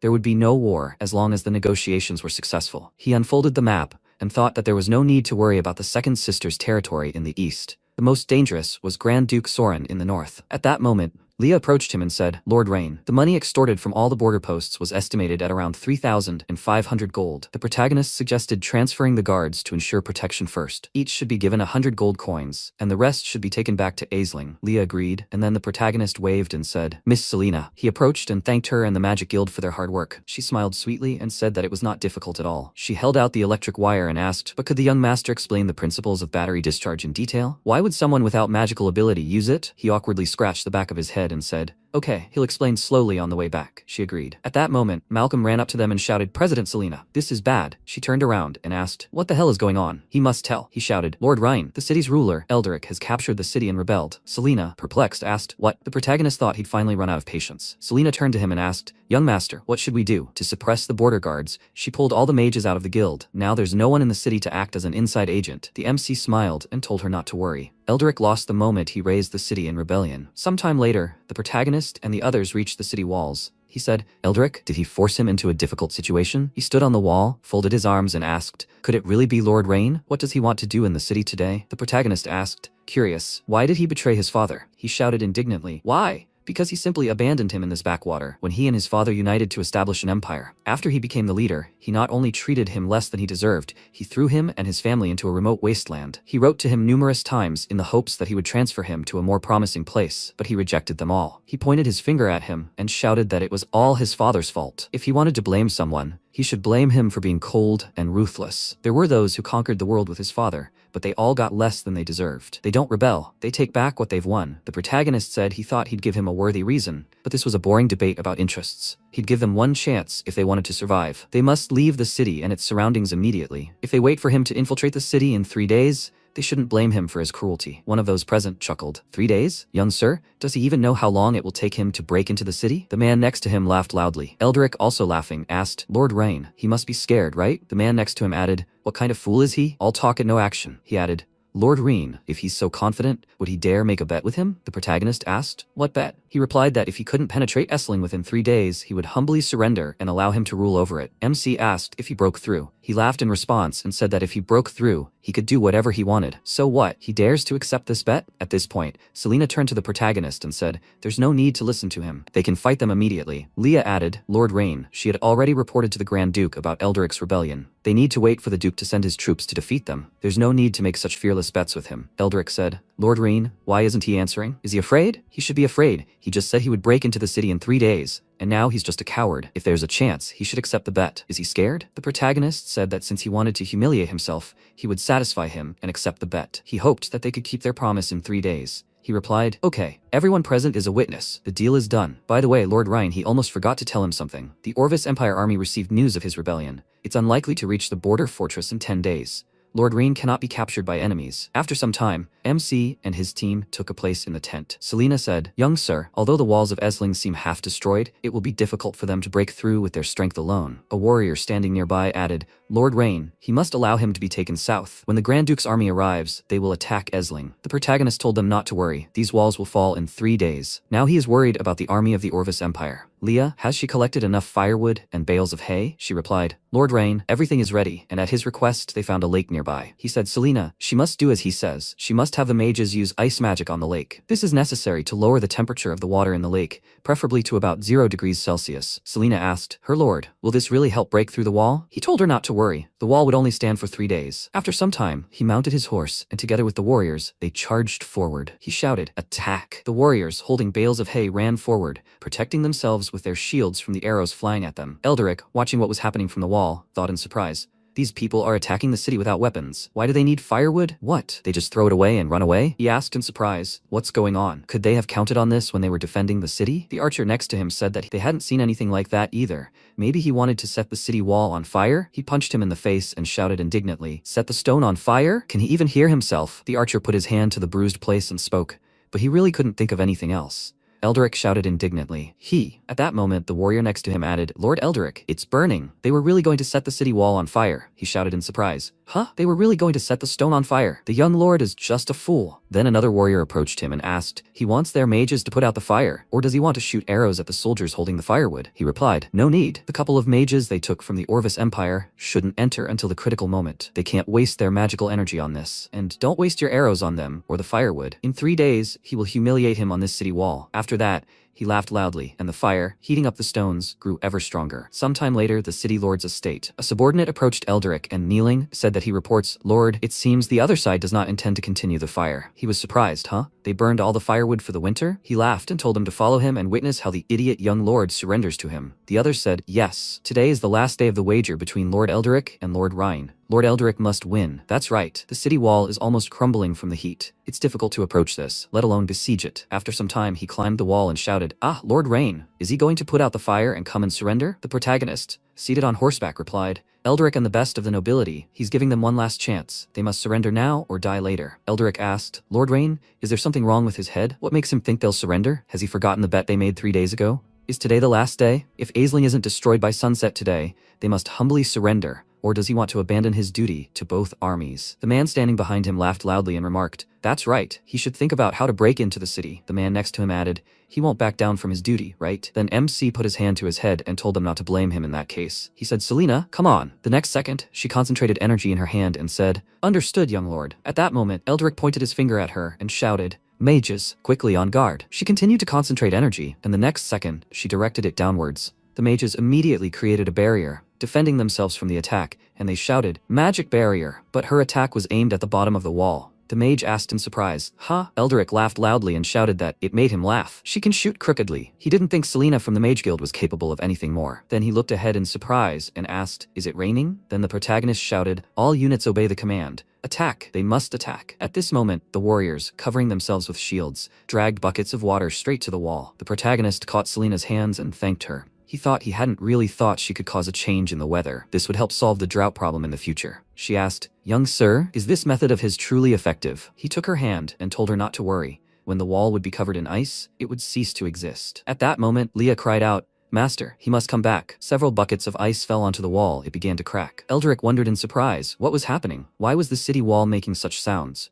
Only very powerful mages could do something like that. The men next to him shouted in surprise. What was happening? What was that sound? He shouted, "What? It's impossible." The man next to him shouted, "It looks like the city wall is collapsing." The next second, they all fell down. The wall shattered into small pieces. He shouted loudly, "No." After that, the protagonist pointed his finger forward and shouted, "The wall has been destroyed. All units attack. They are to arrest those who surrender and do not resist, and immediately kill those who persist. Attack." Selena, watching what was happening, thought, did the wall really fall? She was afraid that even with her full strength, it would be difficult for her to inflict such damage. How did the young master do this? Then the protagonist approached her and said, "Okay, Miss Selena, they should go home." After a while, Eldrick emerged from the rubble and put his hand to his chest. He didn't think he'd be so capable. He'd underestimated him. He needed to run quickly. If he could hold out until the Orvis Empire army arrived, he'd survive. Then he looked at his comrades in surprise and said, "What are they?" One of the men asked, "Where do you think he's going?" The man in front of him added, "Lord Eldrick. They don't want to die, so they can only blame him." The man next to him asked, "Is he trying to escape?" After a while, the villagers gathered in the street shouted,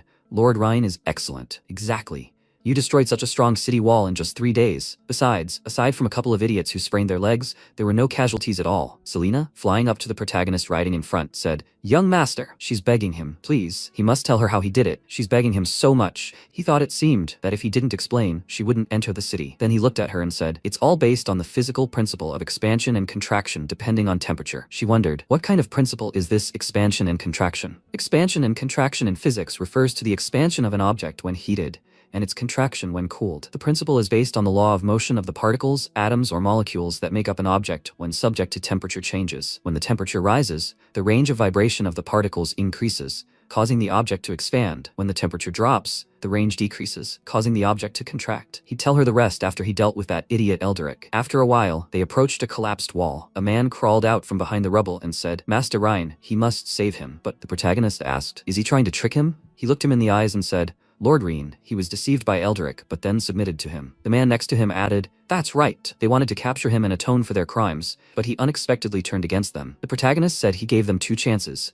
but they, unfortunately, did not take them. The man shouted, "Lord Rhine, they are ready to give up all the family property. Please, he must leave them alive." The protagonist replied that even if he kills them, the family property will still be his. He cried out in fear, "Lord Rhine, he will not be favored if he does this. This is tyranny." He took the coin between his fingers and noticed that they were mistaken. People do not favor anyone, only their own interests. In their entire long lives, they still have not understood this. Then he ordered the arrest of these idiots. Let them await their punishment. After some time, Eldrick ran to Eldrin and shouted, They must run. He really broke through the wall. He was surprised. What? How did he do that? He replied, the city wall burned for a couple of days, then was doused with water and collapsed. He shouted indignantly. What nonsense was he talking about? How could they break into the city so easily? There's definitely no such simple way to lay siege in the world. This must be some kind of powerful magic. Eldrick took his hand and shouted, whatever this is, they need to run. They won't be able to escape when Rain comes with his soldiers. At that moment, MC entered the room and said, well, where are you going? Eldrick turned around and asked how he got here so quickly. The protagonist, walking forward, said that it was all because he abandoned the city wall and tried to escape. The soldiers following him dropped their weapons when they saw him running away. They no longer resisted, so no one stood in his way.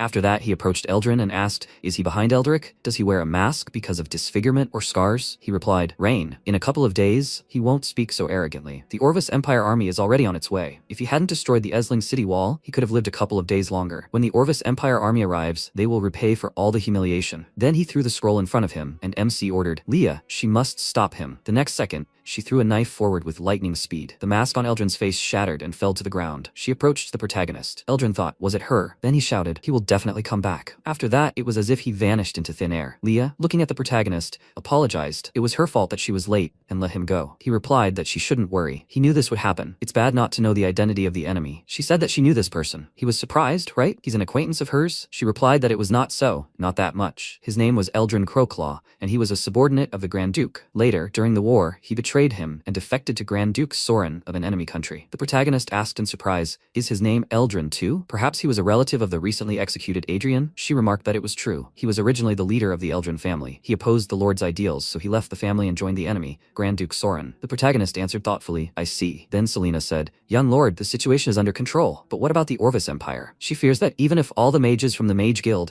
united to repair the wall, they wouldn't have time. The magic from the young lord's thermal expansion had caused too much damage. He told her not to worry, he would find a solution. After some time, he came out to the square where the residents had gathered. Selena, standing nearby, thought, the young master clearly wants to calm the people, but what will he say to prevent panic? The next second, he took out a megaphone and shouted, can they hear him? He has something to say. The Orvis Empire army has advanced on them. They will be here in a few days. Did everyone hear this? The villagers trembled in fear. They were shouting, what? An army? Selena, perplexed, shouted, young master, what is he doing? The villagers were perplexed. What? The Orvis Empire is attacking them again. They retreated in the spring. Why did they come back again? The man, looking at his comrade, said that they should pack their belongings and flee. He replied, but he lived so well under the rule of Lord Rain. Selena said, young master, he is too impulsive. You can't tell people such things. He asked, why? She replied, when people hear that they are about to be attacked, they intuitively expect protection from the army. They have no military training. It is difficult for them to remain calm when a threat looms over them. He replied, Miss Selena, she misunderstood. On the battlefield, only the commander should be calm. The soldiers are the last to remain calm. She was surprised. What? Then he held out a letter and shouted.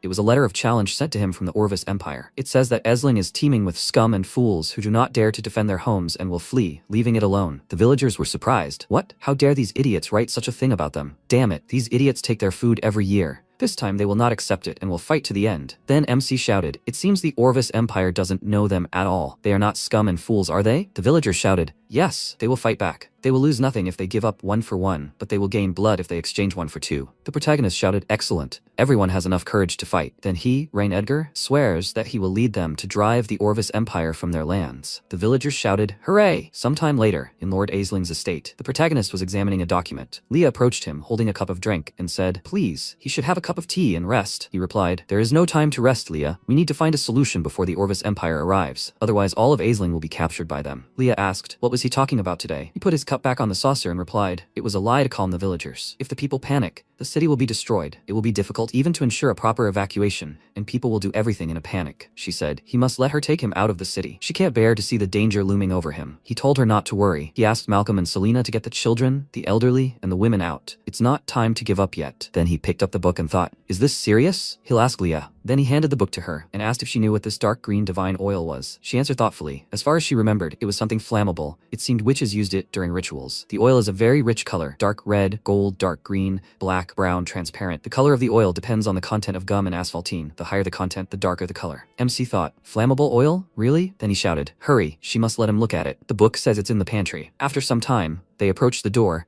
and the protagonist ordered that they open the storeroom door. The guards standing at the entrance agreed and opened the door. After this, the protagonist pointed forward and told them to find him something called dark green divine oil. They remembered not to keep the fire open. If they were unsure whether they had found it, they should pull it out. They need to find a barrel. The worker said, "Yes, Mr. Ryan." At that moment, the protagonist looked at the huge number of chests with coins. As he thought, Isling's taxes had been embezzled by Eldrick for years. When the crisis ended, he would immediately invest this money in development as soon as the dam was built. After this, one of the workers shouted, "Mr. Rain, they found it." They pulled out several barrels. MC ran up to them and shouted for them to give it to him. After that, he removed the lid from the barrel and smiling thought, "Esling can be saved." Sometime later, the military camp of the Orvis Empire, Eldrin, entering the tent, said, "He apologizes, Lord Castile. They have failed." The Grand Duke of the Orvis Empire, Castile Waldron, said he knew the two of them would fail, but he didn't expect them to be such scum. They lost the city in 3 days. Eldrick shouted, "Lord, Rain used a forbidden spell to destroy the city wall. That's why they lost. If not for it, they would have been able to hold out until his arrival in Esling." He specified, "Forbidden spell? Did Aldarion really send a mage who knew a forbidden spell to save his youngest son?" Eldrin walked further and said, "Lord Castile, he shouldn't worry. Mages who know forbidden spells can't use them twice in a short time, especially since the city wall was destroyed by rain and can't be rebuilt so quickly. Now is definitely a good time to attack." He replied, "No need to remind him. He's not as stupid as they are. They have nothing more to do here. They can return to the Orvis Empire and await news." Eldrin spoke up, the two of them having devised a plan. What was he saying? He replied that he was saying that he, Eldrin Crow's Claw, was exiled. Then he tossed the scroll forward. Eldrin understood this and opened it. It said that this war had begun because of Eldrin Crow's Claw's personal vendetta. As a result, other wars had begun, people had been displaced, territories had been drenched in blood. He, the Lord, had always strived for peace and had absolutely no desire to witness such horrific scenes for all of humanity. As proof of their desire for peace, he ordered Crow's Claw captured and taken to prison, where he would pay for all his crimes. He hoped that this would calm him down and stop the war. Let this end the heartless fighting and bring peace to them all. He hoped that their lands would enjoy tranquility from now on and that the people would live in peace and security. God bless him and let the world last forever. Eldrin, gritting his teeth, shouted, "Castile, idiot!" In response, the Duke ordered that this man be seized and kept in prison until the war was over. The guards, grabbing him by the shoulders, shouted, "Yes!" They led him out into the street, and he screamed, "He doesn't dare. They must let him go." At that moment, Eldrick, trembling with fear, thought that if he knew about this, he would have fled immediately. Castile, putting his fingers to his forehead, asked, "Mr. Eldrick, what he thinks he should do with him?" He replied that he begs for mercy. He knows a secret. He knelt down and said that this could expand the Orvis Empire. Sometime later, in the main hall of Turlandia, Priscilla, sitting on the sofa, looked at the document. "This is Ryan's elder sister, ruler of the Turlandia territory." Gwen approached her and said, "A letter on behalf of Mr. Ryan written by Leah Alice." Priscilla thought, "How is Rain now? She needs to go see him when she has time." Then she opened the letter and shouted in surprise, "Idiot, Gwen, she must call this idiot Willis Holker." She put her hand to her chest and answered, "Yes, Miss Priscilla." After some time, Willis knelt before her and asked, "Senior Miss, what happened?" She shouted, "Willis, he is so brave. Dare to rebel." He asked in bewilderment, "Senior Miss, what is she talking about? How can she believe such an obvious lie? They opened the trade route with her help last month. They have no reason to rebel." She threw the letter in his face and shouted, "The evidence is irrefutable. He still dares to invent an excuse. He must see for himself." Then he took out a letter that said, "Dear Miss Priscilla, she hopes this letter will be delivered on time, despite her schedule. Since Lord Ryan arrived in Esling, he has discovered that things are not as peaceful as he thought. The city's lord, Eldrick, has teamed up with the Grand Duke of the Orvis Empire to attempt a rebellion and has conspired with the Esling nobility, including the head of the border guards, General Caesar. Although Caesar was captured and neutralized thanks to Lord Rain's resourcefulness, she must be vigilant of the other members of the Holker family, and she must not underestimate their cunning and calculation. She hopes that she can send troops to support Lord Ryan and help against the advancing army of the Orvis Empire. Best wishes, Headmaid, Leah Alice." Willis, after reading all this, thought, "What?" Priscilla asked if he had anything to add. He shouted, "Head Miss, this is that idiot Caesar's personal fault. This has nothing to do with the Holker family at all. Yes, he wrote to that idiot Caesar last month, asking him to listen to Mr. Ryan's words. Please, she must make an unbiased decision." She thought his reactions and actions seemed sincere. Was this really Caesar's idea? He added, "Eldest Miss, she must give the Holker family a chance. They will prove their loyalty." She asked, "What kind of chance do they want?" He replied that he was asking for his only daughter to lead the army helping Lord Reen against the Orvis Empire. She asked, "Rosalind? But she is very young and has already graduated from the Knight Academy. If something happens, his family will be left without heirs." He replied, "Please, she must be sure. The Holker family is ready to sacrifice everything for the eldest miss. If not for her, their family would have ceased to exist long ago. Please, she must give them a chance to prove their loyalty." At that moment, Priscilla, turning to Gwen, told her to send someone to keep an eye on Rosalind. If she's wrong, we must kill her on the spot. Meanwhile, in Essling, the army lined up on a cliff near the city. Castile, looking down, asked, "Is this Esling?" Eldrick, standing nearby, remarked that it was true. "Once he breaks through here, it will be his." "Lord Castile, it seems Rain used magic to restore the city wall. The previous one was even worse than this one. It looks like he's digging a new moat." In response, the Lord laughed and said, "It seems Rain is an idiot, wasting the mage's precious energy on rebuilding the city wall. Eldrick approached him and said, "But with the wall restored, it will be harder for them to fight." Why was he so happy? He replied that a city wall can be built where it's easy to defend and difficult to attack. But nearby is a lowland crossed only by a river, which can't stop an army from attacking. If the mages have magical powers, they can prevent the attack. But if all the magic went into building the city wall, they would be useless because they wouldn't be able to use their powers during an attack on the city. Eldrick said happily, "Exactly. He really is very wise." At that moment, a knight approached them and said, "Lord Castile, they don't need to storm this fortress if they want to capture the city. They can send troops to surround it, then they can go straight to the city to isolate it." Castile turned his gaze to him and asked what he meant. He thought the Duke was incapable of conquering a fortress. He knelt down and replied that he had misunderstood. He meant that it could reduce the number of casualties. After all, it was a siege. He said that in war, everyone dies. Besides, some of the troops they arrived with were new recruits. This city could be used for their training. He agreed. After that, he rose into the sky and said, "They must go. They will give this young lord a dressing down. Maybe he'll give up the moment he sees the Duke." The mage flew after him and agreed. Meanwhile, the protagonist looked at the system window in front of him, and it said, "Ascension of 5 heroes with high-level attributes is in progress. 0 out of 5. He said he didn't have time to look for anyone. This quest has been pending for half a month. He needs to think of a solution quickly. Leah, standing opposite, said, "Lord Rain, the Grand Duke of the Orvis Empire Castile, and his mage want to see him outside the city." After some time, the MC walked out onto the wall, and the soldiers standing there noticed him. After that, Castile, hovering in the sky, shouted,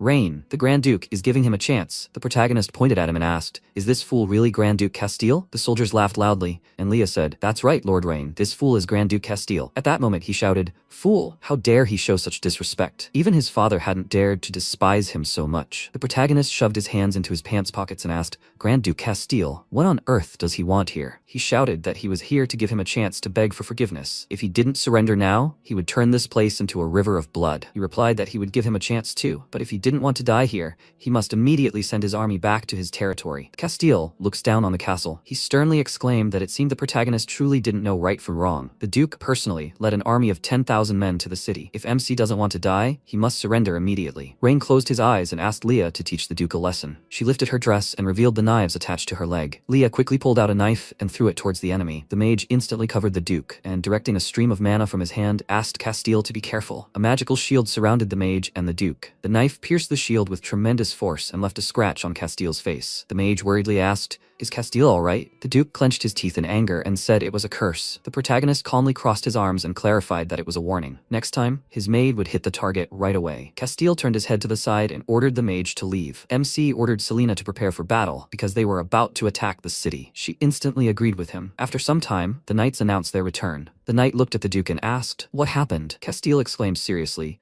"This despicable Rain was conspiring against him. He ordered an immediate attack on the city. Castile will tie up the protagonist and cruelly torture him tonight." The knight fearfully noted that they had been running for 3 days non-stop to reach the Esling border. Can they wait until tomorrow? Will the Duke allow the soldiers to rest for half a day? Castile punched the knight in the head and called him a freak. He angrily clarified, "Are they tired after 3 sleepless days of running? Are they really soldiers of the great Orvis Empire?" The knight, with great fear, asked Castile to calm down. Even if the soldiers weren't tired, they would still need them to build bridges and prepare equipment. There's no need to rush. The soldiers unanimously supported the knights. Castile barked sternly that they didn't know how to fight. Since ancient times, speed had been the most important part of war. The enemy probably thinks they'll wait a day before attacking the city. If they attack the city right now, they can win. The Duke confidently ordered that the order be carried out. The city must be attacked immediately. Meanwhile, in the tents of the Orvis Empire, a tired soldier noted that after 3 days and nights of running, they had finally arrived. He nearly died of fatigue. His comrade agreed and asked, "Who the hell said being a soldier was easy?" The soldier grinned maliciously and asked, "Will they guess what he just saw?" His comrade asked him to stop sowing suspicion in them and talking. The soldier joyfully exclaimed that he saw them chasing a sheep. "They will have a good dinner today." His comrade raised his fists enthusiastically, and the soldier shouted that after 3 days and nights of running, he would finally be able to eat well. The commander ordered everyone to gather and prepare to attack the city. A soldier approached him and yelled that they had been running for 3 days and 3 nights.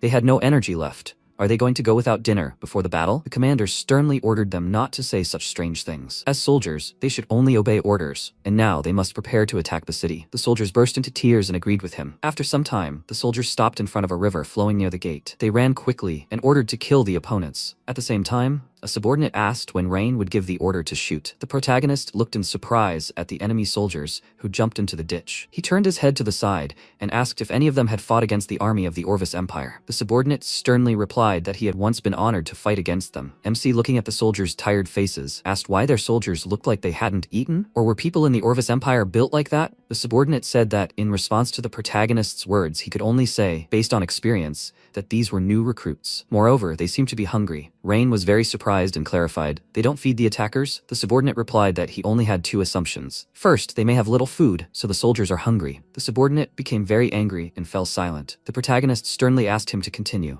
The subordinate added that second, Duke Castile is probably using these people, letting them die from the means of defending their city, like arrows. MC interrupted him and yelled, "What does this mean? Their emperor is capable of such things? Aren't these people citizens of the Orvis Empire?" The subordinate noted that there are very few rulers in the world who love the people as much as the protagonist and Grand Duke Aldarion. Most of them are the same as Grand Duke Castile. MC lowered his head and thought about using people to kill. Then Castile might not accuse him of ruthlessness. The subordinate looked down and clarified that they should have enough arrows to kill these new recruits. When are they going to release them? Rain smiled confidently and replied that they will not shoot arrows. The protagonist looked at the soldiers who had crossed the ditch. MC sternly asked Selena to have all the mages use ice magic. She agreed and quickly flew into the sky. Selena raised her hand and used icy wind magic. Dense, dark clouds. Castile and the knights looked at the dark sky. The Duke laughed and exclaimed that this Rain really was a fool. The commander asked why Castile was talking like that. The Duke, smiling, replied that he sent the new recruits on a feint attack so that the protagonist would fire all his arrows, and this fool spent the mages' energy to withstand the new recruits and save arrows. When the enemy mages run out of strength, they will send their own to attack the city, and Essling will be easily captured. The soldiers exclaimed in admiration that the Duke was very smart, as expected from Castile. He managed to come up with such a clever plan. Castile imagined MC kneeling before him and exclaimed that Rain would soon become his prisoner. After some time, the soldiers looked at the many magicians in the sky. The knight asked in fear, "What's going on?" His comrades quickly ran back and shouted that the enemy had released magic. The soldier asked for help and shouted that he was not married yet. He did not want to die. The soldier grabbed the tree with his hands and asked not to cut it down. He quickly turned his head to the side and asked, "What's going on?" They said it was magic. The commander sternly asked, "What are they thinking?" He ordered them to take up arms and go into battle. The soldiers quickly ran to the attack. Selena flew up to MC and asked if the basic level of ice wind magic could really repel the enemy. Maybe they could release a little lightning magic? Rain replied that it was not necessary. Since ancient times, people have lost their fighting spirit for only two reasons: hunger and cold. The soldiers of the Orvis Empire can't even stand up straight, let alone attack the city. The soldiers, rubbing their bodies with their hands, shouted that it was too cold. He would freeze to death. They didn't want to fight anymore. The soldiers wanted to go home. The commander called them a pile of trash and barked, "What are they doing?" He, sitting on a horse, ordered them to attack the city and raise their weapons. The soldier, shaking, replied that it was too cold. Their hands were frozen, and they couldn't stand up anymore. They were hungry and cold. They had no strength left at all. It was better to retreat now. The captain ordered that the situation be reported to Castile immediately. The others needed to continue the attack. The assistant confidently agreed. After a while, a soldier, kneeling on one knee, said that this was news from the vanguard. Castile asked him to speak, and the soldier agreed. The soldier looked at his comrades eating food and wondered why they should freeze and starve outside while their comrades were enjoying themselves here. The soldier announced that the front line was unable to cope with the attack. Rain used icy wind magic to delay their army's attack. The soldiers were completely unable to hold their weapons due to hunger and cold. He begged the Duke to order a temporary retreat of the troops. Castile angrily slammed his fist on the table and called them fools. They were a bunch of freaks. A man was not worthy of being a noble soldier of the Orvis Empire. A kneeling soldier exclaimed that they were not afraid of death, but they had no strength at all because they had not eaten. Castile ordered the death of this useless man who dared to contradict him. The Duke sternly raised his fist and exclaimed that he would lead the attack himself. The commander yelled that there was no need to risk their lives. They all dreamed of laying down their lives for the Duke. Castile smiled and remarked that he did not object to their loyalty. He simply wanted them, the generals, to understand what a genius he, Lord Castile, was. After a while, Castile, sitting on his horse, stopped in front of the river. He sternly asked the mages to listen to him. The Duke commanded the use of earth magic to build a bridge across which the cavalry would pass unhindered. The mages agreed and swiftly channeled mana from their hands. Stone blocks formed in front of the river. They instantly grew, creating a bridge. Castile ordered all units to attack. He would reward anyone who captured Ryan alive. The soldiers rushed to attack. The knight exclaimed that it looked like the Orvis Empire was preparing for an official attack. The protagonist calmly asked Leah to order this trash thrown into the moat. At the same time, both passages on both sides of the moat need to be blocked. Leah confidently agreed with him. The workers poured the trash into the pipes leading to the moat. A dark liquid began to fill the water in the moat. After a while, the horses galloped rapidly along the path. The knight, Rosalind Holker, thought that they needed to hurry. They couldn't let anything happen to Lord Ryan. She remembered the past. Father exclaimed that the fall or rise of the Holker family was in her hands. Rosalind asked her father to be calm, because she would not allow the Lord to be harmed. The knight, sitting on a horse, asked the eldest miss to rest. They had been riding for 3 days. Even if she could endure it, the horses couldn't. Rosalind sternly asked how long it would take to reach Esling at this speed. The knight replied that it was only a day's ride to the city. Rosalind ordered the map to be unfolded in front of her. She wanted to see the route ahead. The mage agreed and asked Miss to take a look. Rosalind thought that the border fortress of Esling was probably surrounded by the Orvis Empire. MC must be trapped now. She had heard from her father that the Lord had increased the food supply in Esling a few days ago. Rosalind instantly pulled on the reins and stopped her horse. She called out to Knox and yelled that she knew he was spying on her. Rosalind exclaimed that she needed him to appear and they would discuss countermeasures. The knights were very surprised when they saw something. A hand emerged from the magical portal. Knox Old instantly emerged from the portal in front of Rosalind. The knight ordered to protect the lady and shouted, "Who is this?" Rosalind raised her hand in front of the knight. She asked if it was Knox. He calmly clarified that if she had something to say, she should speak quickly. Rosalind said she would send a detachment to reduce the Orvis Empire's food supply and take advantage of the situation to capture all the soldiers under Esling. She knows that Priscilla sent Knox to follow her, but now she needs his help. Knox clarified that his mission was to kill Rosalind if she harmed Lord Rain. He hadn't received orders to help her. Rosalind smiled and clarified, "She knows, but none of them want anything to happen to the protagonist, right?" Knox turned his head to the side with displeasure and asked what she wanted from him. Rosalind said she would lead an army around Esling to attack the rear of the Orvis Empire army. Knox would block the waters at the top of the ditch near the border fortress and wait for her mage's signal, after which he would immediately direct the flow of water downwards. Rosalind was going to drown all the dogs of the Orvis Empire here. Meanwhile, in Warshala,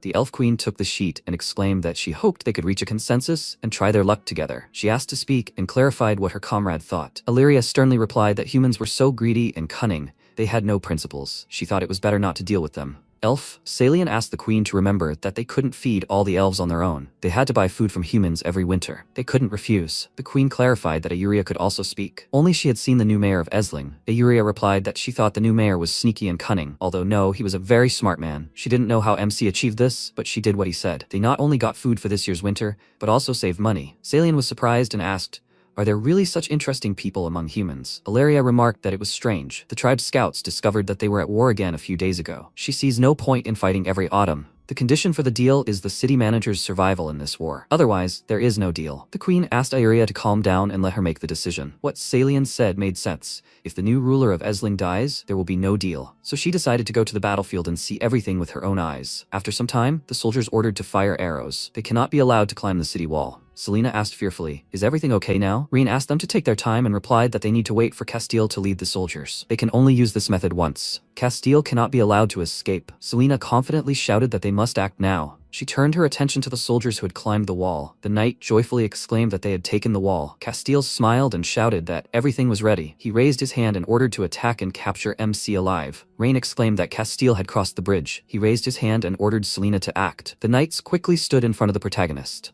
The soldier resolutely ordered to kill the opponents quickly. They must not be allowed to approach Mr. Rhine. The protagonist called out to Selena and asked her to quickly release a fireball into the moat. Selena agreed and used low-level magic, a fire spell. She directed the fireball towards the moat. Castile fearfully asked the mages to be careful. The enemy is using fireball magic. This is their last counterattack. They must endure it. The mages quickly used high-level magic, barrier magic. They stopped the fireballs with a barrier. The soldier noted that they were wasting the mages' magical power. What if the enemy has a hidden plan? Castile smiled confidently and, laughing, shouted, "What kind of hidden plan could the enemy have? All the magic of the MC mages was used up by this icy wind. Is this fireball the last drop of magic that the protagonist's mages could use? If they can withstand the enemy's final counterattack, victory will be theirs." Fireballs flew towards the water at great speed. Castile laughed ominously and exclaimed that he told you the mages were out of strength. Even a simple fireball spell didn't reach its target. The soldiers enthusiastically noted that Castile was a true military genius. The Duke will conquer Esling, and then the rest of the empire will surrender. Castile said that this ruler is known as one of the two pillars of the empire. Like this child in front of them, a powerful explosion instantly thundered and destroyed the bridges. Castile looked at the flames in fear and screamed, "What is this? How is this possible? What kind of curse is this?" He fell into a stupor and wondered how such powerful magic could appear in the moat. The soldiers shouted, "What's going on? Why is everything on fire?" Castile wondered, how could this happen? He had already sent away all the soldiers. If they were all surrounded by fire, they would burn to ashes. This young man was not human. The Duke quickly looked at the protagonist and thought that MC was the devil. Rain wanted to burn 100,000 people alive. A soldier called out to Castile and asked him to order a retreat. Castile decisively raised his fist and ordered the mages to put out the fire immediately. The mages replied that they had no more magical powers. The last of their magic had just been used on the magical barrier. Selena wondered,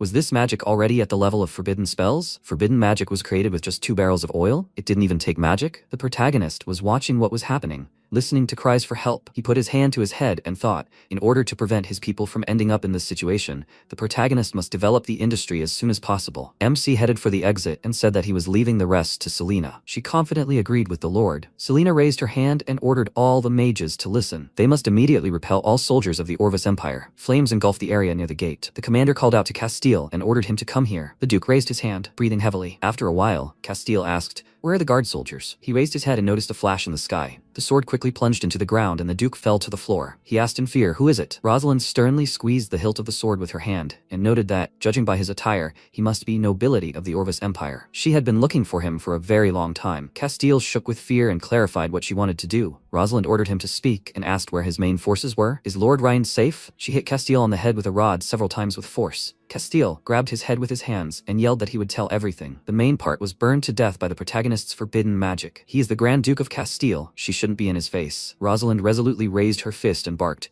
"How dare he tell her such an obvious lie? He takes her for a fool." Rosalind ordered to knock him down and beat him until Castile tells the truth. Sometime later in the tent, Rosalind asked how things were going. The knight replied that this freak is stubborn, insisting that he is the Grand Duke of Castile. He said that Lord Rain used a forbidden spell, burning his army of 100,000 people to death on the border of Esling. Rosalind slammed her fist on the table in rage and screamed that it was a curse. She ordered to continue beating Castile. "Beat him until he tells the truth. Besides, let the army rest where it is, and when dusk comes, attack the border fortress and ease MC's suffering." The knight calmly agreed. Rosalind left the tent and thought that, judging by the words of this freak, there was an earthen bridge that they left during the attack on the city, which helped them get closer. But if they want to break into the fortress, they first need to lure them out of there, and then team up with the mage Miss Priscilla. If she bypasses the fortress and heads straight for Esling. Rosalind heard the rustling of leaves. She yelled that someone was approaching. The enemy was attacking. The knights quickly covered her and asked her to be careful. They ordered the enemy to leave. Their entire army is warned. They won't be able to attack unexpectedly. The elves instantly left. Rosalind wondered, are these elves? Are they in cahoots with the Orvis Empire? She confidently exclaimed that the elves had conspired with the Orvis Empire to harm the protagonist. Ilaria screamed that this was ridiculous. It was the one she called Rain who asked the Elven Queen to meet with him. And now she had slandered them. The elves, Rosalind clarified. Did they think she would believe such a ridiculous lie? She was sure that they were actually accomplices of the Orvis Empire. Ilaria screamed in fury. How dare Rosalind insult high-ranking elves? She ordered the elven archers to get ready. Rosalind ordered the swordsmen to raise their shields and parry the arrows. The queen instantly raised her hand and used elven magic, a spatial barrier. The queen asked the girl to calm down and clarified that she was here because a young man named Rain had written to her to discuss business. If the girl was his ally, then they did not need to fight. If the opponent is his enemy, then they will immediately return and talk after the battle. How about it? Rosalind sternly asked. What proof do they have? The queen asked Ayuria to bring her a letter. Ayuria handed over the letter and exclaimed that it was written and sent to them by the protagonist. Rosalind was surprised and wondered, is this really a letter from MC? The seals of the family crest are endowed with special magical imprints that no one can fake. She replied that she will believe them until she meets Rain. In the meantime, Rosalind will send someone to keep an eye on them at all times. The queen smiled and agreed, noting that precautions are beneficial for both of them. Rosalind ordered the knights to return and continue resting. The original plan remains unchanged. She ordered an assistant to send several people to keep an eye on these elves. If anything is wrong, they are to report immediately. The assistant calmly agreed with her. Ilaria turned to Her Majesty and noted that they did not believe them at all. Why did the queen still want to bargain with them? The queen replied that if humans believed them, they would not be humans. She thought with fury that she hoped that this man named Rain would not fail her. The elves' ruined future must be changed. After some time, the knights shouted that the scouts had returned with a report. The flag on the border fortress was not the Orvis Empire, but still the Edgar families. Rosalind tensed and wondered, was this man telling the truth? There was no time to hesitate. No matter what happened, they must get to the protagonist's side as soon as possible. Rosalind decisively ordered the flag to be raised. No matter if there were Rain's troops in the border fortress, they must let them know that his allies have arrived. No one should stop after crossing the land bridge. They must hurry towards Esling. They must break into Esling tonight at any cost. At the same time, MC stands among numerous corpses of soldiers. He clenched his fist in anger and thought, what a huge workforce. They could be forced into a sweatshop. Reen tiredly put his hand to his forehead, and Leah turned to the master. She worriedly thought that the protagonist was truly kind. He was worried about the deaths of these invaders. Leah noted that MC shouldn't be sad about these invaders, because they deserved it. Reen replied that she misunderstood. He was sad because the knight immediately interrupted him and reported that cavalry was approaching from the Orvis Empire. Their raised flag resembled the flag of the Second Miss. After some time at the castle, the protagonist raised his hand and said that in the future, Esling will become an important part of the continent. As long as Her Majesty has the desire to invest in them, the Queen will become not only the builder of the legendary city, but also its founder. The Queen remarked that the business plan MC had talked about was indeed interesting, but it made no sense to the elves. She was used to coexisting with nature. They lived well without what the protagonist had talked about. Rain, smiling, raised his finger and exclaimed that this was not so. If these were Her Majesty's true thoughts, then she was thinking narrowly. Demand was never born on its own. It was created. The Queen raised her hand and remarked that some of his human needs meant nothing to the elves. She apologized for talking too much. Many human empires had collapsed because of their own desires. Rain crossed his arms and said that she was right. The human empire would collapse because of desires. But desire is the impetus that motivates the world to progress. People wanted to fly in the skies, so they invented airplanes. People wanted to swim underwater, so they invented submarines. People wanted to explore the universe, so they invented spacecraft. One day, the Queen will stand on a tall building and contemplate all living things. The protagonist guarantees that she will experience a satisfaction she has never known before. The Queen was stunned and thought she didn't understand a word this man was saying. What planes and submarines? She calmly noted that his confidence was atypical for the people she had seen. But the protagonist must not forget that they, elves, are different from humans. For thousands of years, they have not been hostage to desires. Elves cannot change this for the sake of the trading districts MC spoke of. Ryan confidently agreed and said that as long as she has the desire to invest, the Queen will have the opportunity to see a different future. The Queen firmly believed that this is the future of the elves. If she unites with humans, she can change the future she has seen. The Queen noted that the protagonist can indeed speak, but it is still not enough. She needs time to discuss this with her compatriots. MC agreed and clarified that he would be expecting her contributions at any time. Rain raised his hand and asked Leah to bring it. He handed the letter to the Queen, and she asked what it was. MC replied that it was an invitation to the Esling Dam completion ceremony. It was a special place. He begged her to take the first step for the city's industry.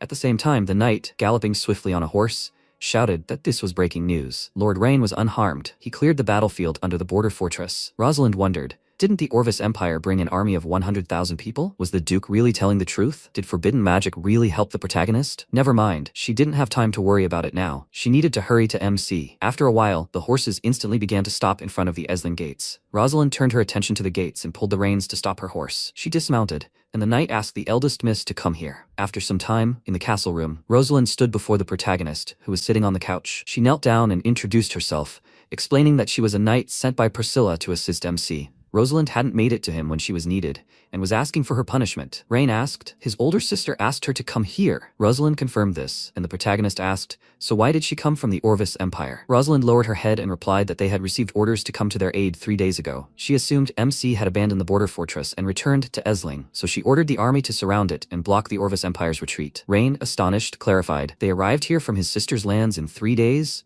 That's hundreds of kilometers from here. How did they get here? They haven't built a railroad yet. Rosalind asked in confusion. What railroad? The protagonist grinned and replied that it didn't matter. They had worked hard, so it was better to rest first. Rosalind put her hand on her chest and noted that it wasn't difficult at all. Their Holker family must do this. Her stupid uncle had caused them trouble. Rosalind said sadly that she was Caesar's niece. She begged the Lord to give their family a chance. The protagonist could punish her however he wanted. Rosalind wouldn't resist. MC looked at her sternly and said nothing. After a while, Rosalind sat sadly on the chair, her head bowed. She thought that Ryan had left her here all day. Although Rosalind understood that it was difficult to earn his trust, she couldn't even meet him. What future awaited her family? The protagonist entered the room. He smiled and apologized for keeping her waiting. Rosalind, frightened, quickly stood up from the chair. MC raised his hand and asked her not to worry so much. He came to discuss something with her. Rosalind confidently agreed and thought that Ryan had an obligation to give her family a chance. The protagonist raised his hand, smiling, and asked if she would become one of his people. Rosalind became very embarrassed and yelled, "What does that mean?" The protagonist put his hand in his pocket and clarified that he was amazed by her strategy on the battlefield. The system window notified that Rosalind's leadership was 91, strategy 82, strength 87, magic 85, and loyalty 100. Her special attribute is swordsmanship.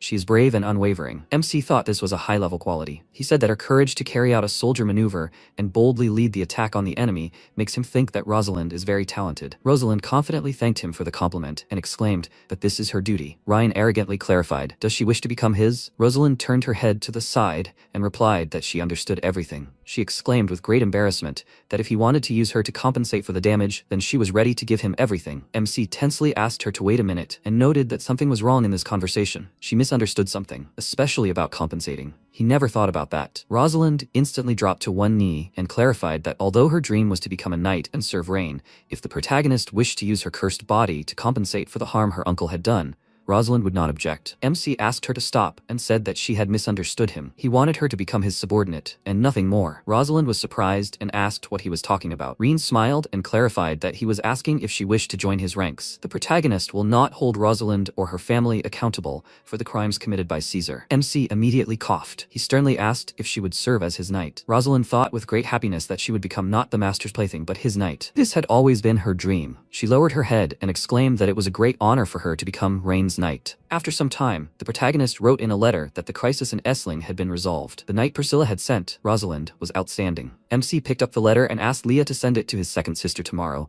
and also send an invitation to the dam's completion ceremony. Leah agreed with the master, and Rain thought that they needed to quickly search for talents. The system window notified that 5 heroes with developed attributes needed to be cultivated. In the process, one of the 5 was Rosalind. Leah wondered what they should do with the Grand Duke of Castile, whom Rosalind's knight had captured. The protagonist was very surprised to remember him and asked where the Duke was. Leah replied that he was currently in the Essling dungeon. After some time in the dungeon, MC approached the prison cell and noted that they had met again. Castile snorted in irritation and exclaimed that the protagonist was finished. Rain sternly asked what the Duke meant. Wasn't Castile a prisoner now? The Duke wondered if his father hadn't told the protagonist. Obviously, mages who use forbidden magic cannot participate in ordinary people's wars, but yesterday on the battlefield, MC broke this rule. Soon, all mages who use forbidden magic from across the continent will set out to hunt the entire Edgar family. Rain was surprised and clarified. Does the Duke mean Miss Selena? Castile smirked and raising his hands, noted that Selena is simply a high-class mage. He's talking about the mage who used forbidden magic on the battlefield. The protagonist smiled and exclaimed that the Duke was talking about the explosion caused by the oil barrels. If the forbidden magic the Duke speaks of is an explosion, then he can only say that Castile is wrong. MC could create such an explosion countless times if he wanted. Castile grabbed the bars with his hands in rage and yelled that this was madness. Only forbidden magic could generate such power. A nobleman like the protagonist was not capable of generating such world-destroying power. MC calmly raised his hands and noted that it didn't matter whether it was forbidden magic or the power of destruction. It was all in the past. He only came here to ask the Duke something. Who was standing above Castile? What were they going to do? The Duke got scared and yelled that no one was behind him. The warriors of their Orvis Empire didn't need a reason to oppose the freaks from their empire. Rain said that the Duke made him laugh a lot. He looked through Essling's recordings. Every spring, Orvis crosses the border to provoke them, sparing no expense in their quest to seize their cities and lands.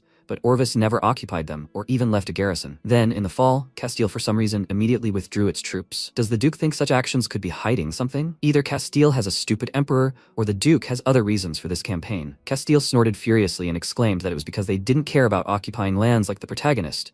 This was necessary for the Orvis Empire to show the world its strength, Ryan clarified. Or was the Duke testing something unknown? Castile froze in fear and barked that he didn't understand what MC was talking about. Rain asked the Duke to think about it carefully in the dungeon. He headed for the exit and thought that every year's invasion looked like a senseless drama. There must be a conspiracy behind this that he hadn't yet unraveled. We need to develop industry immediately. The protagonist feels deceived, and this brings little pleasure. 10 days later, in Selenda, the haven of the Silver Wave, Priscilla looked at her brother's letter. Priscilla asked Gwen to tell that fool Villas tomorrow that her brother is pleased with his daughter. Now, he can calm down. Priscilla's subordinate, Gwen, holding her hands behind her back, agreed with her mistress. Priscilla noted that this invitation letter spoke of the dam's completion ceremony. Does she know what kind of dam this is? Gwen disagreed and replied that her poor servant knew too little and lacked experience to understand the young master's brilliant wisdom. Priscilla smiled and suggested going to the land of Rhine in a few days to see this dam. Gwen calmly agreed, and Priscilla, raising her hand, asked the servant to help her find several girls Rosalind's age. She wants to see what type her brother likes. Sometime later, in the imperial palace of the Orvis Empire, the emperor of the Orvis Empire exclaimed that the capture of Grand Duke Castile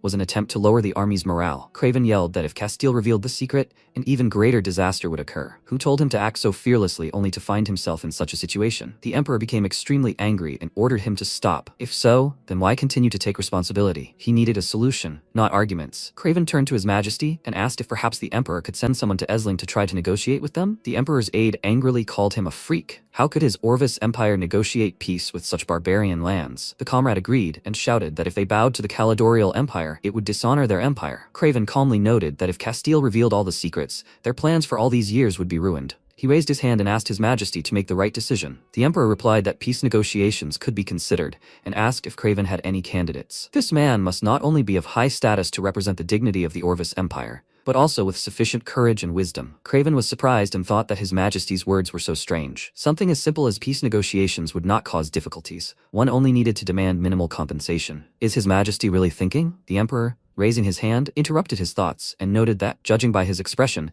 Craven had considered a suitable candidate. Craven clarified that he would like to recommend someone. Miss Vilvina, the only daughter of Duke Richard. People shouted that Craven had gone crazy. Miss Vilvina's father, Duke Richard, was recently imprisoned for insulting His Majesty. The Emperor smirked and thought that this guy was very smart. He always knew what he wanted to do. The Emperor asked why Craven was recommending the daughter of a criminal. Craven replied decisively that he recommended her for 3 reasons. First, Vilvina is Duke Richard's only daughter. Her noble position could demonstrate their sincerity. Second, he had heard that, although she had only just come of age, she was a good talker and decisive. Third, and most importantly, Vilvina would take this opportunity to atone for her crimes and prove herself so that their majesties would forgive her father. The young man turned his head to the side and noted that Lord Craven's words made sense. The Emperor said that he would then leave it to Craven. He smiled sarcastically and asked the Lord to ensure the safety of Duke Richard's only daughter on this trip. Craven lowered his head in fear and agreed with His Majesty. Sometime later, at the Orvis Empire castle, a hired assassin was kneeling. The Emperor asked if the mercenary knew what to do with Vilvina and Castile on the way back. The mercenary asked His Majesty not to worry and said that they would definitely die on the territory of the despicable Caledorial Empire. The Emperor raised his hand in horror and clarified that the envoy of the Orvis Empire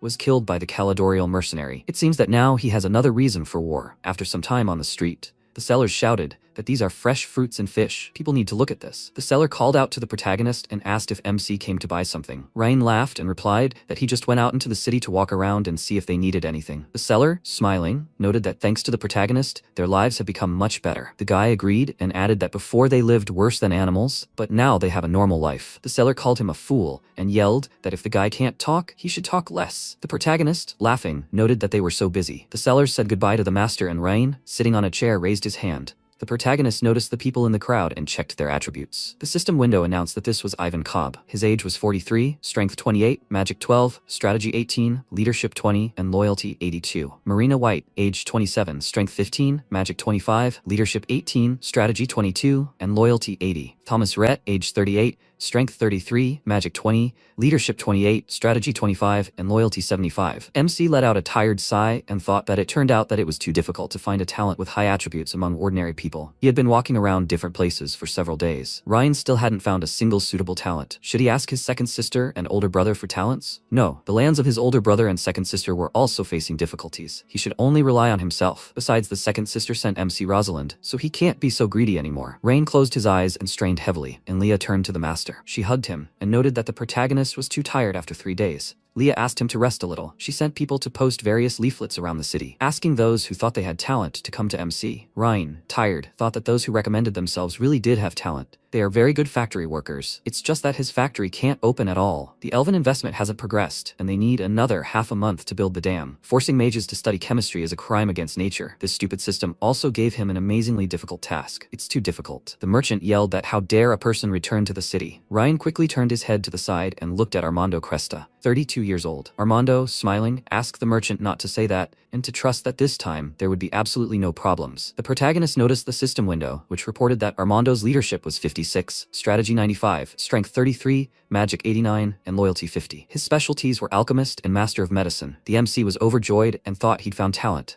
Armando pointed to the flask and said, "He promises it will work this time. A little drop in the food, and the fruit will be fresh all year long." The man irritably ordered him to stop talking nonsense and called Armando a liar. Last time he tricked him into buying an insect repellent, and he lost a box of apples. Armando said last time there was a hitch. His repellent is not suitable for soft fruits like apples. The merchant started pushing him and said, "No need to lie here. You can't fool him." Armando asked, "No need to push. Let him listen to what he has to say." MC looked at him and thought he would never have thought such talent would be in such a place. Leah stood behind and thought, did young Master Ryan really pay attention to such a nonsensical alchemist? She will not allow such a person to deceive young Master Rain. Armando squatted down and thought he hadn't hit the jackpot today. He was so hungry. MC approached him and extended his hand. He said hello and said he was very interested in his potion. Would he enlighten him about it? Armando thought happily. He had struck gold. He shook Ryan's hand and said, "Young man." He knew at first sight that he was an expert. His friend, what potion does he want? He has everything. MC asked who he was. Why had he never seen him in Essling? Armando smiled and said, "His name is Armando. He's an alchemist and very rarely comes into town." Ryan asked if he was in town today to advertise his wares. The guy smiled and replied, "Well, if his friend needs anything, he can tell him, and he, Armando, promises to make a potion that will satisfy him." Leah put her hand to her lips and said, "Young Master Rain, you shouldn't trust people like alchemists. Most of them are liars." MC asked not to worry. It's still unclear who will deceive whom. Leah looked at him puzzled,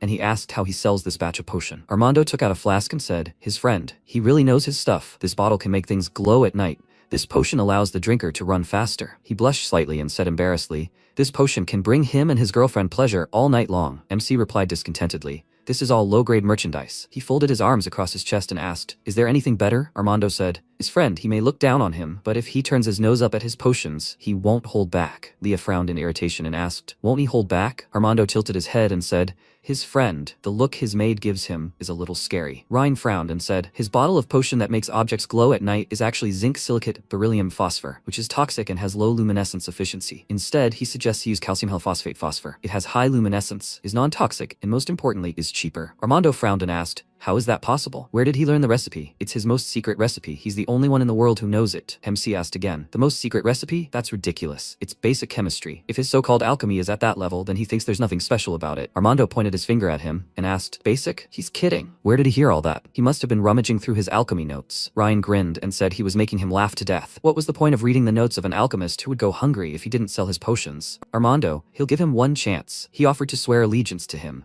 and he would set him on the true path of understanding alchemy. Armando frowned and asked again, "Swear allegiance, who was he?" Leah said, "The new ruler of Aisling stood before him. Lord Rain Edgar, second son of the Grand Duke of Aldarian from the Caledorial Empire." Armando said he thought it was a small fortune, but it turns out it's a big one. He, Armando, would rather starve to death than become the nobility's dog. MC frowned and said, it seemed he wasn't satisfied with his personality. Armando spread his arms and said, "This humble servant dares to be dissatisfied with the master. But still, there's no point in getting angry at the dog." Leah ordered him to apologize to Master Ryan immediately. "Otherwise," Armando asked, "Otherwise what? Will she kill him?" "The nobility solves its problems in a very primitive way." Leah asked, "Does he want to die?" MC ordered her to stop. He turned to Armando and said, he doesn't know what displeasure the nobility had brought him before, but he's interested. He'll give him a chance. He can give him a developed and comprehensive knowledge of chemistry and physics, and he'll have the opportunity to change the world. Armando continued to look at MC with distrust. Rain said, "Of course, if he wants to vegetate somewhere in the slums of Essling, he won't object." Armando shouted, "No way. All they, the gentlemen, think only of their own pockets. He'll never have anything to do with them." The system window reported that Armando's loyalty to the Lord was falling from 50 to 32 points. MC thought this was bad.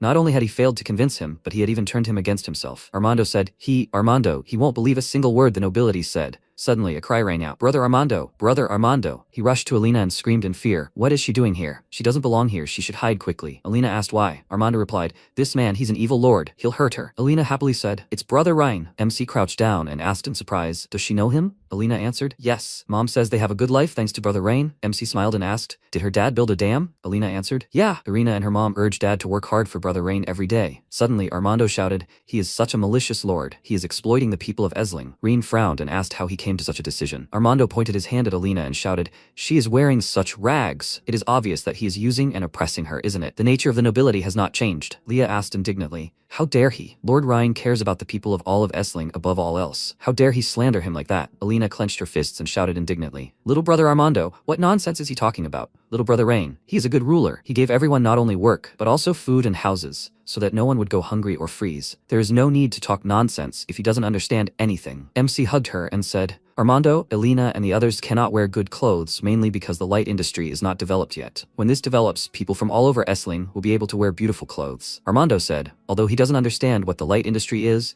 he is firmly convinced that no lord will care about the people. He corrupts the nobility and is just trying to line his wallets. He is not interested in watching the nobility pretend to be good lords. Elena, she needs to be more careful with them too. He turned away, and Elena began to stomp in anger. MC thought, no, he can't let this guy get away. Such talent cannot be lost. Ryan followed him, when suddenly he stopped and narrowed his eyes, asking what happened. He fell to the ground and Leah screamed, "Young Master Rain! Young Master Rain!" After a while, he opened his eyes and saw Leah next to his bed. She happily said, "Young Master Rain." He finally came to his senses. MC asked her not to worry, he's okay. Leah asked, "How can he be okay? He's been overworking himself. He hasn't had enough rest lately and he had to go out and look for talent himself. He was so tired today that he passed out." Reen extended his hand to hers and apologized for making her worry. He'll be more careful in the future. "By the way, where's Armando?" Leah replied that after he fainted, she immediately sent him to the estate. This alchemist Armando, he started to leave, but returned after he saw that he had fallen. MC asked in surprise, "Has Armando returned?" Leah hugged MC and said, "Yes, he gave him medicine, saying that it would cure his ailment, and left." Rain asked, "Is it his medicine that eased his fever?" Leah smiled and said, "Of course not. How could she give Mr. Ryan a medicine recommended by someone of unknown origin?" She placed the medicine prescribed by Armando on the young master's table. The young master was cured by the town doctor. MC said he would go and take a look at the medicine he had prepared. Leah jumped up and asked young Master Rain to wait. She would bring it right now. MC looked at it and said, the color and texture looked quite professional. Tomorrow he would find a doctor and ask him how good the medicine was. Leah asked, young Master Rain, does he really want to hire him? It seems he is hostile to the nobility and terribly rude. MC said, of course. He is not only a real talent, but also a rare genius. He thought about it. The problem is that he is biased against the lords. It would be good to know the reason. After some time, Armando returned home and picked up a framed photograph. He stroked the photograph with his hand and said, teacher, today I met a strange nobleman. He was not only able to analyze his chemical formula at first sight,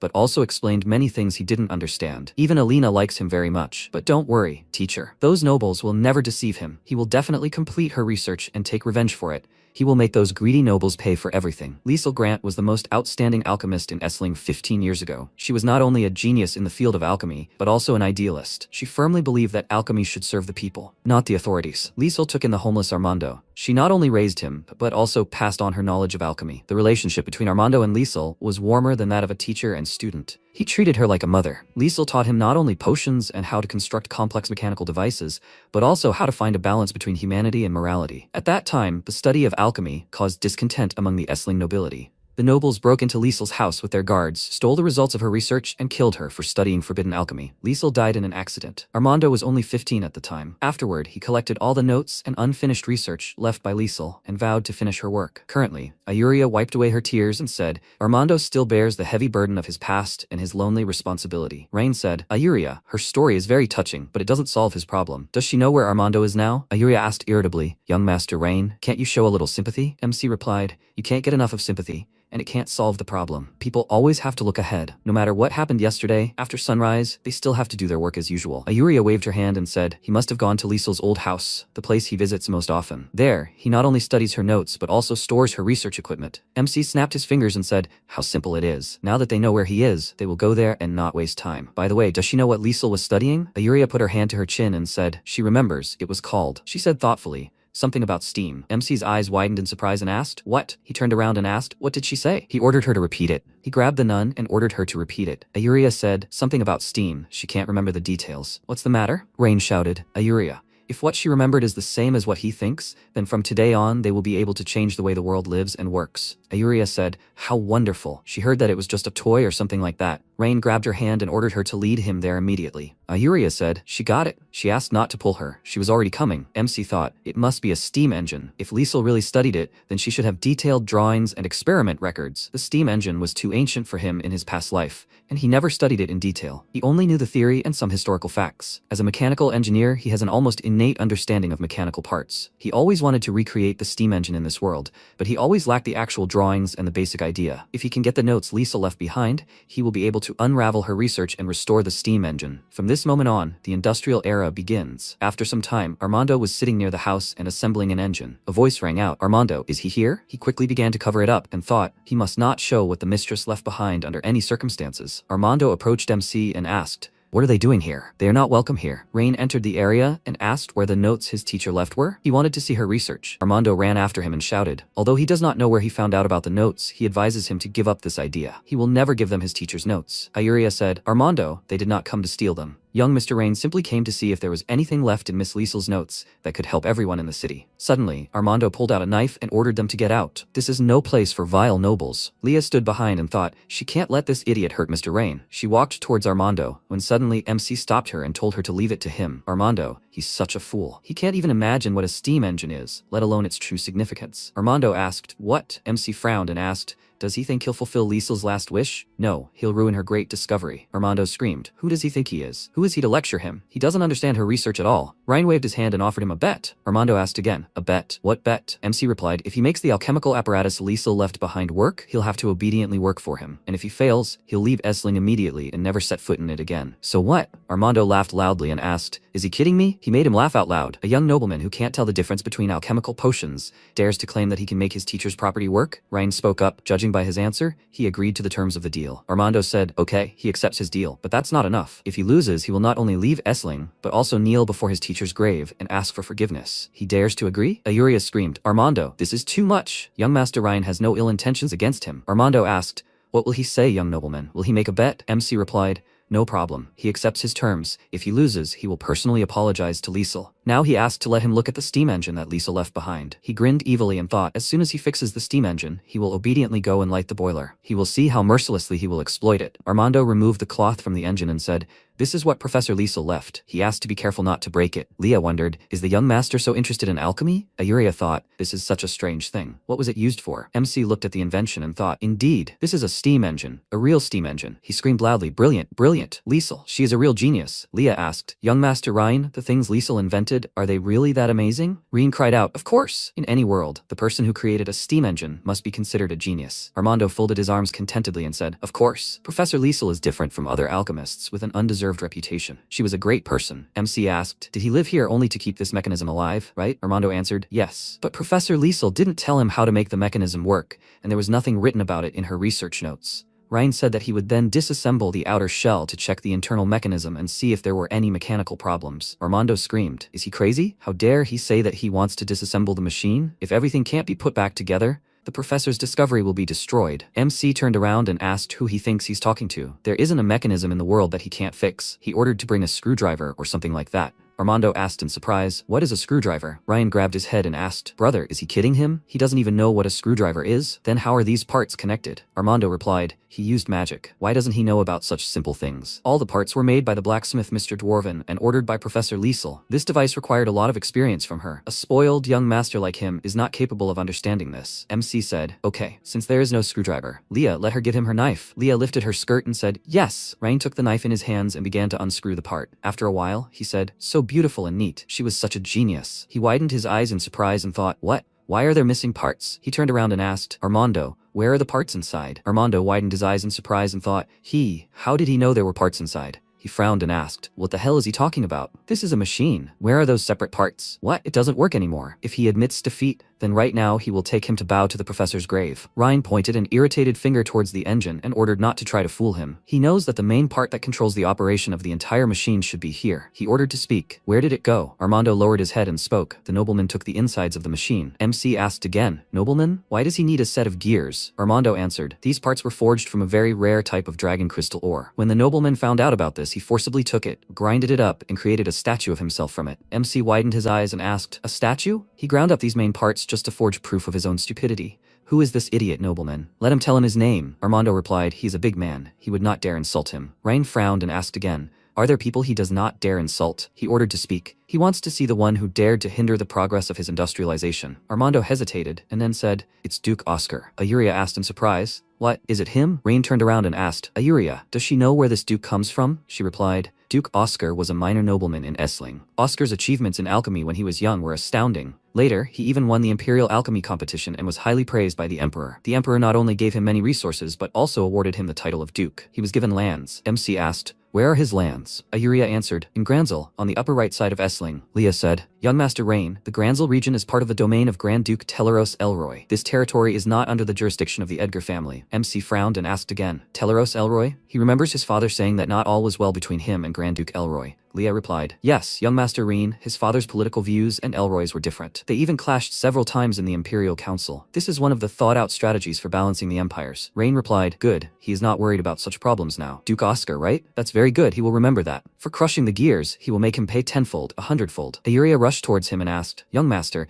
is he going to conflict with Duke Oscar? It's too dangerous. MC asked again, dangerous? He should be afraid, since he destroyed such a priceless thing. He will pay for it. Armando asked, is he really going to oppose Duke Oscar? MC asked Armando not to worry. Not only will he make the steam engine work again, but he will also show Duke Oscar its true value. Since the main parts inside are destroyed, maybe there are some plans for them left in Liesel's notes. Armando answered, no, the professor did not leave this plan in the alchemy notes, but he remembers that the professor was supposed to discuss the manufacture of these parts with the dwarven blacksmith. Rain asked, so the dwarven blacksmith knows about them? Armando grabbed his head and said yes, but he went to him many times. He did not want to see him. MC put a hand on his shoulder and said, since he did not want to meet him, he will try. Armando told him not to get his hopes up. This guy has a strange character. After a while, a loud order was heard to get out. He does not have time for their entertainment, little rascals. Ayuria said, Uncle Bram, young Master Rain has done a lot for the people of Essling. He cannot treat him like this. Bram turned around and said, scoundrel nobleman. He knows what he did. He killed a few corrupt nobles and solved the food problem, right? Ayuria nodded her head and said, yes, yes, yes, young Master Rain. He is an unusually good ruler and loves his people like his own children, Uncle Bram. Bram asked discontentedly, why is she praising him? That's his duty as a ruler. It's the same as him, a blacksmith, forging iron for others. Ayuria tried to answer him, but MC waved his hand and said, that's right. As a ruler, he must manage his lands well and provide the people with enough food and clothing. That's why he's here today. Bram frowned and thought, how can this boy say such things? He said,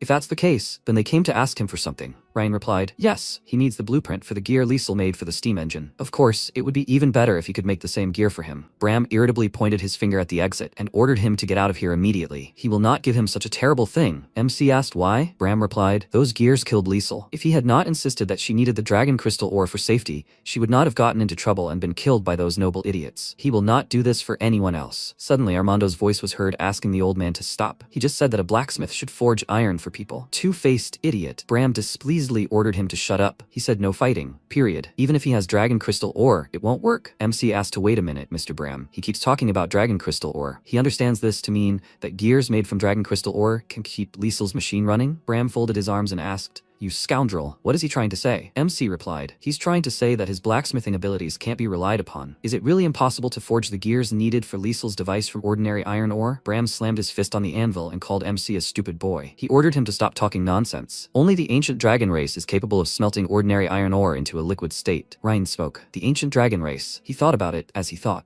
He turned to Uncle Bram and asked, the temperature in his furnace is not enough to smelt iron ore, right? Bram said displeasedly, boy, there is no furnace like this on the entire continent that can smelt iron ore. He didn't know? MC turned around and asked, would he believe him if he said he could create a furnace capable of smelting iron ore? Bram closed his eyes and ordered him to stop bragging. Boy, if he could build such a furnace, the level of forging in the entire empire would be turned upside down. How can he, a guy from a family of lords, speak such big words? Ryan suggested not to mention whether they were big words. If he could build a furnace capable of smelting iron ore, would he forge Liesel's gears? Bram cried out, okay, kid, if he really could make such a furnace, he'd agree to help him with the gears. MC smirked and thought, finally, he'd made him agree. He said that, so they made a deal. Bram opened the door and said that if he lost, he'd get out of here immediately. He slammed the door behind him, and MC thought, the melting point of iron ore is 1,538 degrees Celsius. The temperature in this furnace is clearly far from that. The secondary oxygen supply system design is missing on the side, so the fuel effect cannot reach its maximum. MC grabbed a hammer from the table and headed towards the furnace. He hit it with the hammer, after which everyone screamed, young Master Rain. Yuria asked in fear, what is he doing? Armando screamed, have you gone crazy? He destroyed the old man's furnace. How will he make parts for it now? Rain asked not to worry, he didn't destroy it. Those two holes are the secondary oxygen supply system channels that he made specially. With this, the fuel combustion efficiency will at least double, and the temperature will be able to reach the level necessary for smelting iron. Ayuria asked, will this really work? Could such simple changes really make the furnace reach the required temperature? Ryan asked, not to underestimate the power of science. He suggested adding fuel and trying. This furnace will definitely melt iron ore. Bram walked inside and said, kid, iron ore is hard. He threw aside the crate of ore and rushed towards the furnace, yelling loudly, idiot, he even broke his furnace. He asked irritably, does he even realize how much effort he put into doing this? He's gonna kill him today. MC replied, Bram, he knows he's angry now, but he guarantees this furnace will melt the iron ore. Bram asked, kid, does he think smelting is a game? Does he really think he knows more than an old man? Does he even know how hard iron is? A regular furnace can't even reach that temperature. And now he's punched 2 holes in this one, and the temperature in the furnace will be even lower. Ryan waved his hand and said, anyway, the iron ore is here. There's plenty of fuel. He just needs to put everything inside and see if the furnace works. Bram replied, okay, he'll see what kind of tricks he's pulling. If this doesn't melt the iron ore, he'll beat him up. After a while, everyone watched intently as the ore melted in the furnace. Bram cried out loudly, how can this be? Ayuria asked in surprise, did it really melt? The iron ore really melted. Armando screamed, it can't be. What kind of horror is going on with this furnace? MC asked, Mr. Bram, how is it? Bram shook and started saying, this, man, how did he do that? This furnace, how did this furnace melt iron with just 2 holes? MC replied, it works on pneumatic principles. If he wants to know about it, he'll take the time to tell you leisurely. Now can he forge the gears Liesel left for him? Bram sighed and replied, okay kid, he win. Since the furnace is working now, the old man will forge the gears for him again. But he'll be honest if that nobleman comes again. Rain asked him not to worry. If he doesn't look for him, he'll go look for him himself. After a while, they returned to Liesel's house, and MC didn't have the gear in his hand. He thought this was the main part of the steam engine. Long live the industrial era. Leah asked, young Master Rain, even though this gear looks pretty solid, will it be able to withstand the work of the steam engine? If it breaks, something will happen that might injure him. Ayuria said, yes, young Master Ryan, maybe she should go to her clan members and ask if they have dragon crystal ore? MC asked not to worry. Liesel used dragon crystal ore because she was not perfectly familiar with industrialization. Armando asked not to speak rudely about his teacher. MC asked him to think about himself. Since he had fixed the steam engine, then, in accordance with their deal, he must obediently become his subordinate. Armando displeasedly ordered him to say so when he fixes it. MC inserted the gear inside and said, now they will witness a miracle. Rain moved the lever and smoke came out of the pipes. Ayuria said happily, it works. Young Master Ryan, this thing actually worked. Armando stood motionless, steam surrounding him on all sides. With tears in his eyes, he said, Teacher Liesel. He remembered how she told him, her boy, quickly come here. Armando followed her and asked Teacher Liesel to wait for him. She laughed happily and taught him, and sometimes hit him on the head with her fist. She said discontentedly, fool. Soon she told him once, and he continues to assemble it incorrectly. Her boy. If they succeed, people will be very happy. In the last minutes of her life, when she was bleeding, she said, Armando, she will leave this machine to him. Now Armando fell to his knees and said, Teacher, her last wish, her dream has come true. Ayuria said, Young Master Rhine, he asked to let him cry a little. These tears are emotions that he has been suppressing for years. 3 hours later, Bram arrived at Liesl's house and said he didn't expect that he could actually fix that thing. It's just a steam engine. Ayuria asked, Yes, Mr. Rhine, what can this thing do besides steam? Bram asked, Can this broken thing really only float, stand here and scare people? MC replied, A steam engine is not just a smoking thing, it is the foundation of an industrial society. Bram's eyes widened in surprise and asked, The foundation of an industrial society? What does that mean? MC replied, It can make gears turn, powering more machines, factories, textile machines, or means of transportation. Even future military vehicles, the steam engine will play an irreplaceable role for them. The greatest invention of mankind, boiling water. Ayuria said admiringly, Young Mr. Rhine, this is amazing. Bram said, It sounds impressive. Is it really as wonderful as he said? MC said, They will soon understand the true meaning of this. From now on, he will introduce them to the world of industrialization step by step, and let them see the power of industry. Suddenly, a loud cry was heard. Young Master Rhine. Rosalind descended to the ground and said, Young Master Rain, Lady Priscilla has just arrived on this land. Rain said happily, Second sister is here. He began rubbing his palms and thought, just in time, the dam is almost finished. While he has this opportunity, he will ask second sister to invest some money. Rosalind said, Young Master Rain, Lady Priscilla asked her to tell you that she has prepared a gift especially for him. Please let him return immediately. MC happily asked, A gift? What is it? He thought, if it is gold or something like that, then he will not have to ask for money. Rosalind replied, It is a group of young, barely legal girls. Rain looked at her, puzzled. After a while, a joyful cry was heard in the estate of the lord of the city of Essling Rhine. Priscilla hugged him and said she missed him so much. MC replied, Sister, he missed her very much too. But first, he needs to ask a very important question. He pointed his finger to the side and asked, What are those girls doing here? Priscilla asked, What's wrong? Is there no one among them that he likes? MC replied, That's not the point. She knows that because of their arrival, people started looking at him strangely. Priscilla asked, Really? They dare to disrespect the ruler? MC thought he is doomed. Leah believes that he is a pervert. He put his hand to his lips and said, Sister, Leah has a very wrong expression now. She is always very gentle with him. And now she has an expression like she is going to kill him. Priscilla put her hand on his shoulder and asked, Alice has an opinion about his behavior, which means he is very dear to her, right? MC shouted loudly, Sister, he is really worried about her train of thought. Please make her stop joking. Let her quickly tell him why she brought so many people. Priscilla adjusted her hair and said, Okay, since he is so nervous, she will tell him the truth. It's because of his letter. Rain asked puzzledly, His letter? What letter? Priscilla took out the letter and said, This letter. This one says that he has his eye on Rosalind. She was just concerned about her brother's happiness. She thought he should have a choice, so she brought several different types of girls to find out his preferences. Rain ordered them to wait. When did he say that he has his eye on Rosalind? This is a misunderstanding. Priscilla chuckled and said, It seems she misunderstood. But since they are talking about Rosalind, she really is good. Is he sure he doesn't want to choose her? She looked out and asked, Does she mind if Rain marries other girls? MC ordered his sister to stop talking nonsense. Leah said, Miss Priscilla is joking. Leah is just Master Rain's young servant. She has no right to comment on such things. Only young Master Rain decides which women young Master Rain wants to marry. MC grabbed his head and asked Leah not to pay attention to this nonsense. Priscilla looked at Leah's hands shaking with anger and thought, better not to tease. She said, Okay, the jokes are over. Gwen, let her take these girls downstairs so they can rest first. Gwen bowed and replied, Yes, Miss Priscilla. After a while, in the office, Ryan said, The Essling Dam will be completed in a few days. This dam can not only control the flow of water, but also irrigate the surrounding rural fields. It even has the potential to develop a hydroelectric project. Priscilla asked puzzledly, A dam? Power generation? What is that? Is it part of some kind of magic? MC grabbed his head and muttered, The energy of the water is used to run a mechanical device. This causes an effect that can provide energy. Priscilla still didn't understand anything, so she asked, Rain, is he saying that it can solve the food problem? Rain answered, Yes, he knows. It sounds abstract, but it's not magic. It's not mechanics. It's a different technical system. Priscilla asked, A different technical system? How did he know about that? She remembered that he preferred learning swordsmanship to reading. Is she right? Who is he? What happened to her brother? MC thought, Horror, he forgot about that. When he transformed, he was seriously injured for some reason. Come to think of it, it could have been an accident during a sword fight. He must immediately think of a way to get out of this. He waved his hand and said, Sister. What is she saying? He is her brother. After he came to his senses a month and a half ago, his body hurt so much that he could only spend time reading books at home. That was when he discovered this for himself. Priscilla thought, right, Alice wrote the same thing to her in her letter. After Ryan came to his senses, he started reading books like crazy because of his physical condition. She asked, was it a book from the family library? Why didn't she pay attention? What did this book look like? MC showed Liesl's notes and shouted, Sister, it looked like this book. Priscilla picked up the book and thought, what strange knowledge. She said, he is worthy of being her brother. He managed to make it come true with the the help of a few books. Ryan fixed his hair and said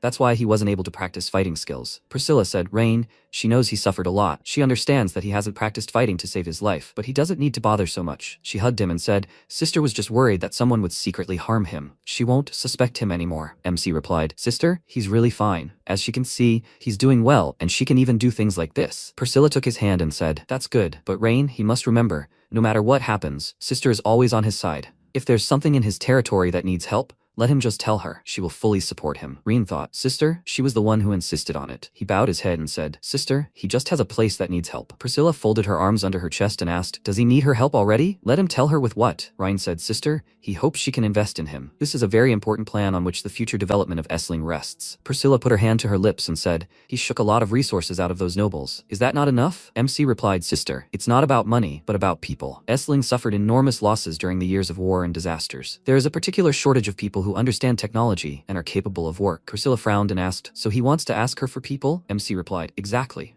Sister, can she deliver experienced blacksmiths, farmers, and administrators from her lands? Of course, he's not asking for free. These people will definitely live well here and be able to learn new technologies. Priscilla twirled a strand of hair on her finger and said, His plan is not bad, but these people are the pillars of her land. Does he think she'll let them go so easily? Ryan replied, Sister, she said she would fully support him. Now she's gonna go back on her word? Besides, once Essling develops, she will benefit too. Priscilla replied, Okay. She said there was no need to judge her so quickly. She agreed to transfer several people here. However, first, he had to show her the results. She asked him to reassure her that her people wouldn't waste their time and effort by coming here. MC said there was no need to worry, Sister. He would show her the power of industry. After a while, Priscilla turned to Gwen and said that what she feared hadn't happened. Rain was still the brother she remembered, not the Emperor's puppet. Gwen replied, Young Master Rain is very intelligent and now he works very hard.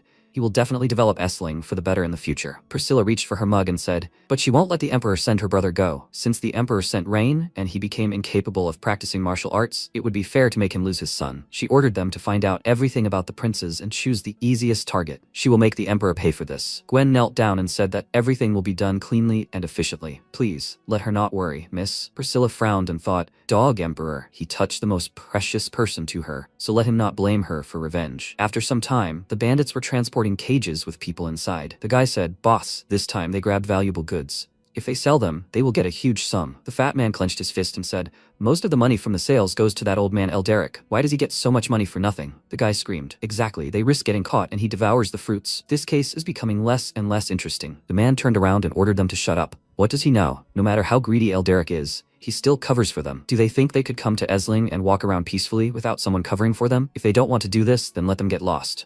Suddenly, a loud shout was heard. Boss, this is not good. The guy stopped and said, Boss, things are bad. The ruler of Essling has changed. The man asked, puzzled, What? He loudly ordered them to quickly tell him what's going on. The guy answered, he had just arrived at the gates of Essling and found that there was not a single one of the guards guarding it that he knew. At first, he wanted to spend some money to get closer to the guards, but he didn't expect that they would not only refuse him, but also start asking what he was doing and why he arrived so late. The guy lied that he was visiting relatives, which allowed him to bypass their suspicions. After that, he learned that the ruler of Essling was no longer Elderic. The guy asked, Boss, why aren't they coming back? The man asked irritably, Will they come back? Where will they come back? Where can they come back? Duke Eskar and the slave traders of the Orvis Empire have already made arrangements for these women, who will give them 3,000 gold coins if they don't deliver the potion. How can they return to Duke Eskar without this money? The bandit asked, But what if this new ruler doesn't want them to leave? The chief ordered not to panic. Whoever he is, he won't refuse money. The worst thing is that they will get a little less for this trip. If that's the case, then they can rest here tonight. Tomorrow morning, they will pretend to be a caravan of merchants and take more women with them. They will see how well they can blend in. If it works, they will make more trips. The fat man asked, Boss, if they figured it out, can they be free tonight? The guy said happily, Yes, boss. They don't know whether they will die or survive tomorrow. Maybe he will let the brothers have a little fun before they die? The fat man said, Exactly.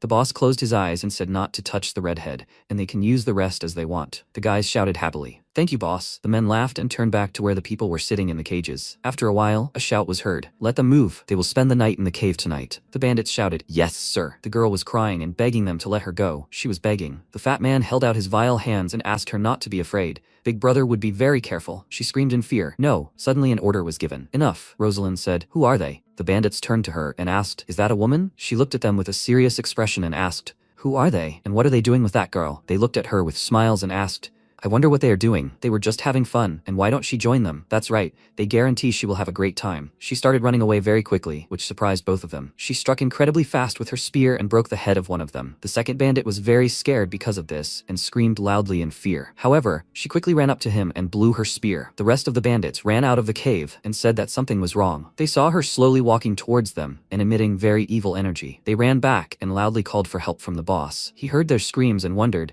what's going on there? He came out of the cave and saw Rosalind kill his gang members. The surviving gang members ran to him and called for help. He said with a displeased expression that he did not understand how they offended her. She asked, they kidnapped this girl. Is that not so? He said that she understood everything wrong. They are slave traders from the lands of Duke Eska. He showed a document and said that they are here to deliver these slaves to their masters as directed by the Duke. These are their official documents. She read it and thought that she remembered what Lord Rhine had said about this Duke. Earlier, he said that while she would patrol for the next few days, he asked her to help him keep an eye on everyone who arrived from Duke Eska's side. She agreed and asked if there was anything she should pay special attention to. He said with a smile that she should look for trouble. For now, the gang leader handed her a gold coin and asked if it was a misunderstanding. Could they pretend it never happened? She thought that although she didn't know what the young master meant by looking for trouble, now was the only thing she could do. She waved her spear and asked how dare they make trouble on the young master's territory? They must all kneel submissively, or they would only have themselves to blame. He became indignant at this and said that she shouldn't have started this. She was surrounded by his gang's men, and he asked if she really thought she could get out alive after facing so many people. Rosalind expertly swung her spear and said loudly that she would repeat, they must surrender or die. He ran towards her with his sword in his hand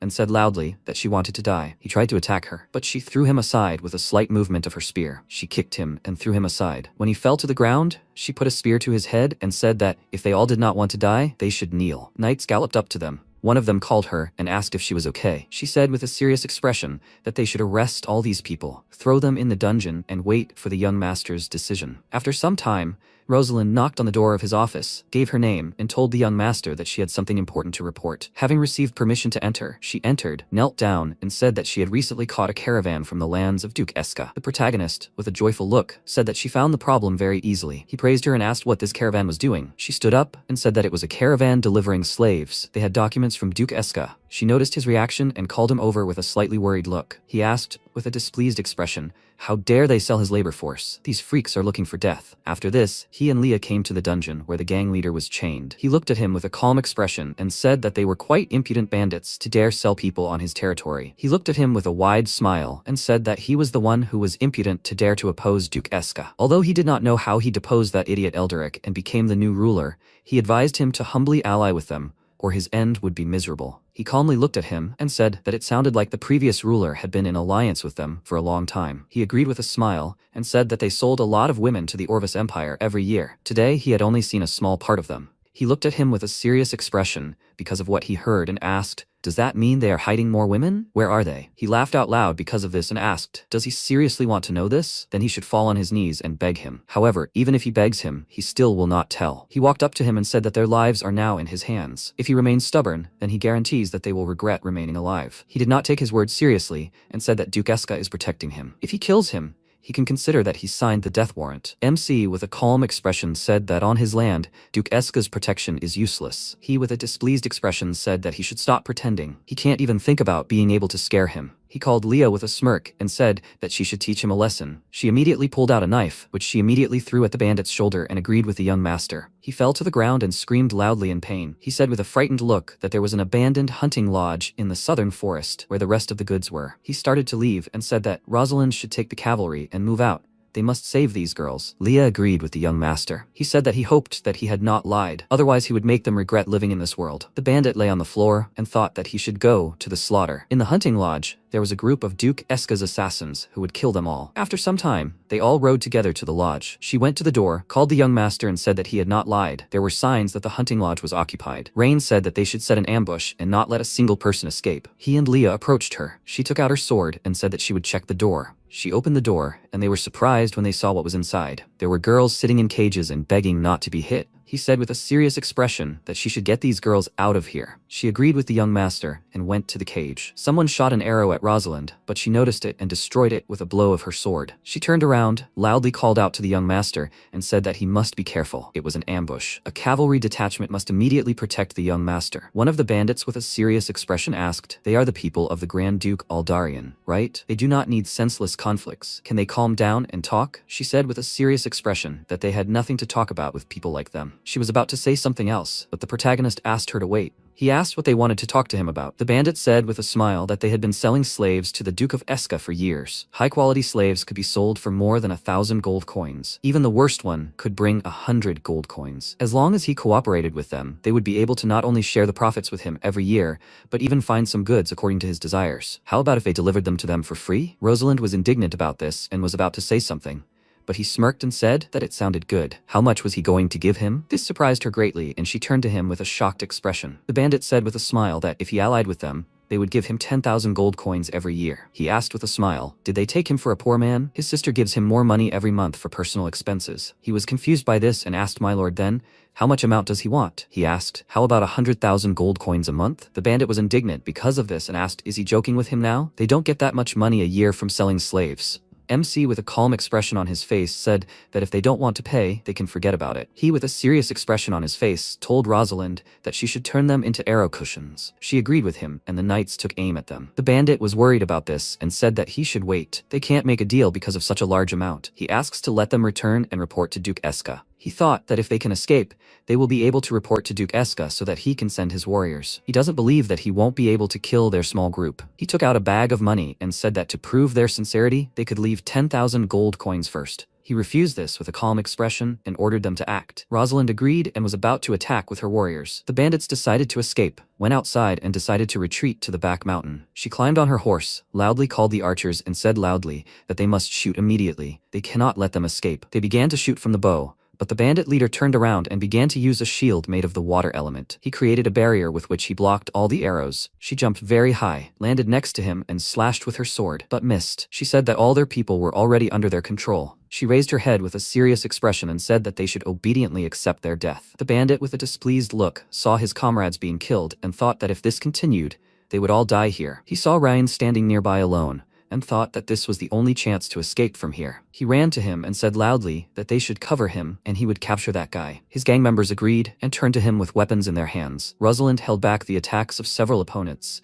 called out to the young master and said that he must be careful. Everyone must immediately protect the young master. They cannot let these freaks harm him. The knights ran to his aid, but the bandit was faster. He took out a dagger with a serious expression and said that he asked for it. He was surprised because he heard Leah ask, did he want to die? She struck him hard in the face with her fist and threw him back hard. He flew several meters on the ground and asked, is this woman not an ordinary servant? He jumped towards her with a dagger in his hand and loudly wished her death. She kicked him hard and sent him flying again. He fell to the ground next to the knights, who immediately surrounded him. She jumped towards him and asked, did he dare to raise a hand against the young master? To everyone's surprise, he didn't lose consciousness, threw a dagger at the protagonist, and loudly wished him death. She was surprised by what happened and loudly warned him of the danger. The dagger hit his shoulder, but he endured the pain from the wound. Everyone was very worried about what happened, but he, with a calm expression, said that they didn't need to panic. They needed to hold the line. The girls ran to him and loudly said that the young master was wounded. They must quickly protect the young master. The bandit, with a serious expression on his face, thought that he should use the chance to escape. They ran up to him. Rosalind turned to the knights and said that they must stop the chase. They needed to bring the young master back immediately. She called Leah and said that she should quickly bandage his wounds. She was surprised when she saw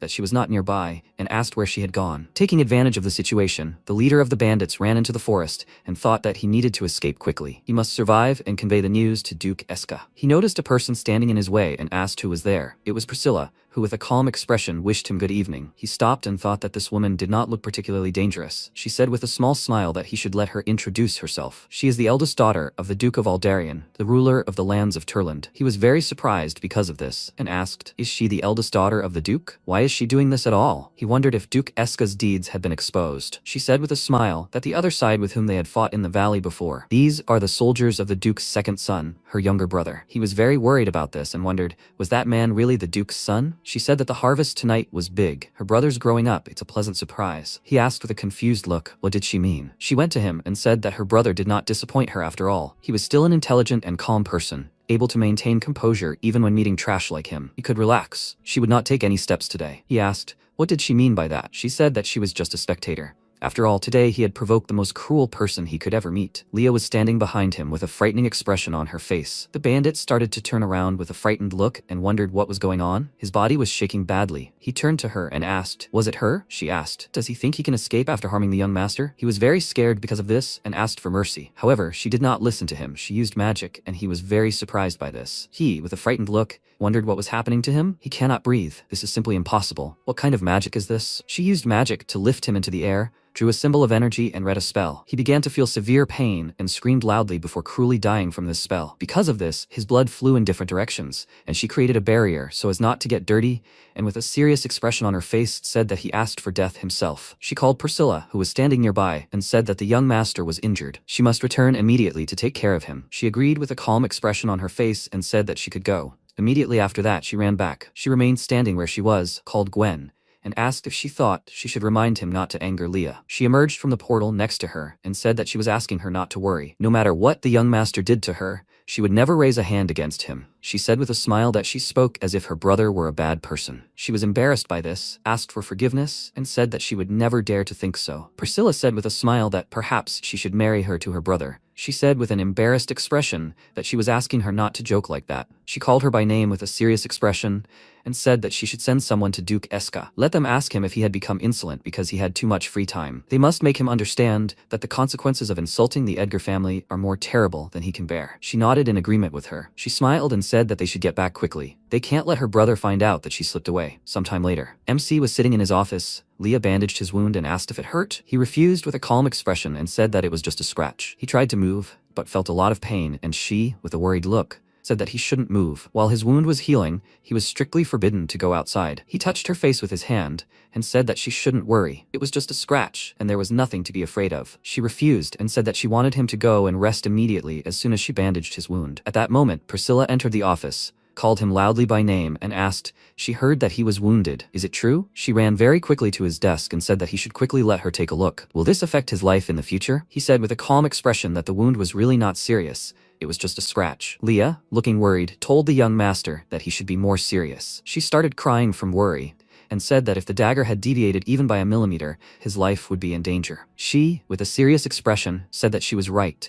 He couldn't joke around with his life like that. Maybe he could tell her what was going on? He said that Rosalind had caught a group of bandits transporting women, and after a thorough interrogation, he learned that they were hiding some slaves in the valley. He led people to the village and found the imprisoned women, but when negotiations failed, a fight broke out. It was too dark. He didn't see the dagger thrown from the other side, and that's why he scratched his shoulder. She, with a serious expression, asked where these bandits got so much courage. Don't they know that slavery is prohibited in the Edgar family's lands? Leah called her name and said that according to the men in black, they were Duke Eska's men. Priscilla asked with a smile, how could that coward Eska dare to do such a thing on their lands? He said it was probably because Elderic was his insider. Judging by their tone, they must have made a lot of money over the years. She said that he had caused them a lot of trouble. However, what was he going to do now that everything had come to light? He held his injured shoulder and said he would check them tomorrow. He was short of manpower. If they have nowhere to go, they can stay in Esling. He will make sure they get a basic education and find them jobs in the city. She said it was a good idea. It will not only help them, but also replenish the city's workforce. He is getting wiser. He said that she should not praise him so much.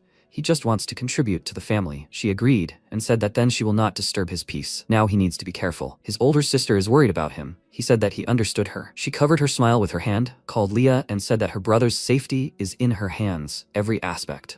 She blushed a little and said that she can be sure she will never let the young master get hurt again. She laughed a little and left the office, where Gwen was already waiting for her. She called her and asked, is the young master okay? She said that nothing serious, just a few small wounds. However, she is very unhappy. She called Knox and said that he needed to help her with something. He immediately emerged from the portal next to her and said that he was asking for instructions. She said that he should go to the dungeon and ask the bandit leader what else he knew. He must not forget that he must stay alive. After all, her brother was supposed to interrogate him tomorrow, so he couldn't die. Sometime later, Armando came to Rain's office and told the young master that he admitted defeat and wished to serve him. He mockingly began to say that he wanted to die instead of serving a nobleman. After all, he was a young man with ideals and convictions and would would rather starve to death. He stopped because his wound opened and he cried out in pain. He looked at him with a confused look and wondered, does this guy really deserve his loyalty? He looks like an idiot. The system notified that his loyalty had increased to 95 points. He thought that this guy was now completely impressed with his steam engine technology. However, now he must obediently go to work in the factory and correct himself. He called the young master and said that he knew he was wrong and asked him to stop joking. Could he do anything? He called him by name and said that he solemnly wanted to ask him this time. Did he want to serve him? He agreed and said that he wished to serve him and be his loyal subordinate. He got a second subordinate and said that then he could transgress today. He would be the first director of the workshop in Essling.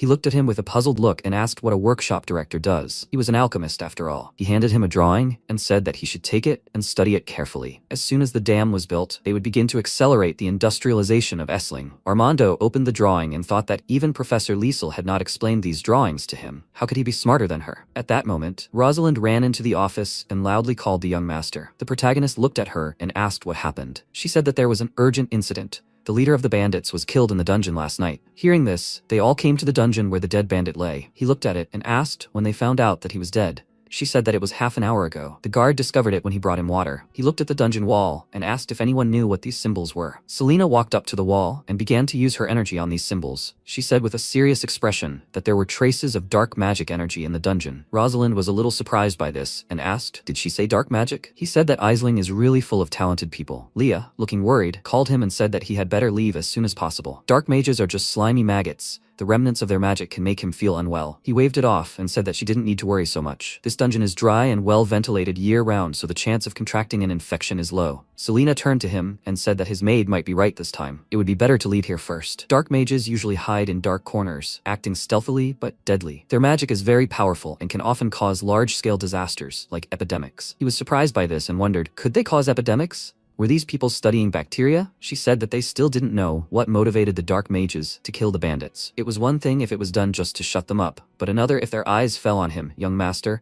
They should think of everything in advance. Sometime later at the Essling orphanage, MC stood in front of the children in the classroom, stated his name, and said that he was the ruler of Essling. Yesterday he saved them from bandits, and now they had two choices. First, tell him where their home was, and he would organize a trip to return them there. Second, if they had nowhere to go, he would find them a job that included food and a place to live so they could stay here, and from then on, they would be his subjects. He patted one child on the head and asked, so does anyone remember where their home is? The children were silent, and he asked, don't they remember where their home is? Euria called him over and said that most of these children were kidnapped at a very young age, and they had been through too much deception and intimidation. They probably didn't even believe that he was really trying to help them. He would have to earn their trust for a very long time. He looked at her with a small smile and said that it wasn't necessary. He was the best with children. He called Leah and said that she should go to the kitchen and bring some dessert, preferably cookies and a big one. They are all hungry, aren't they? These are the best cookies in Eiling. They can try them. The children looked at him with disbelief and said nothing. He held out a cookie and said that she could try it first. She didn't have to eat it if she didn't like it. He would never force them to do anything. The girl took the cookie from his hands, tried it, and liked it. The other children became interested in this and all took the cookies he brought. They liked it too, and he said that now they should play a game. It's called Truth or Dare. The child asked what kind of game it was. He took out some cards and said that this game was very simple. Each of them takes turns drawing cards with questions. The person who drew a card must answer the truth or accept a small challenge. If they answer or complete the task, they will get a cookie. A few hours later, one of them said her name was Mia and her home was in the east, a small village called Glen. Reen patted her on the head and said she was very brave and thanked her for telling him. She shouldn't worry, he would send someone to escort her home. He turned around and said they should gather people to escort the children home tomorrow. He thought it looked like they needed to find someone to look after these children temporarily. By the way, first, he needed to see if there were any talented people among these children. He opened the window with their stats and thought that if there were, he could take this opportunity to get them personally. He thought they were ordinary children, but he noticed something and wondered, what stats did this girl have? The system announced that she was Elia Ferrano, 17 years old, leadership 42 points, strength 90 points, loyalty 50 points, magic 88 points, strategy 30 points. He was surprised by what he saw and wondered if this child had the same characteristics as Leah. That night, Priscilla called Knox with a serious expression on her face and asked why the bandit leader died. He said that he did not kill him, only tormented him a little with black magic. She asked, so did he explain anything? He refused and said that he knew nothing. He was trusted with too little. She put a cup of tea on the table and asked, since he knew nothing, why would someone need to kill him? He said that he assumed that his death might not be connected with some knowledge. Rather, it was supposed to serve as an impetus for something. Some black magic spells require the death of a person. She asked with a serious expression,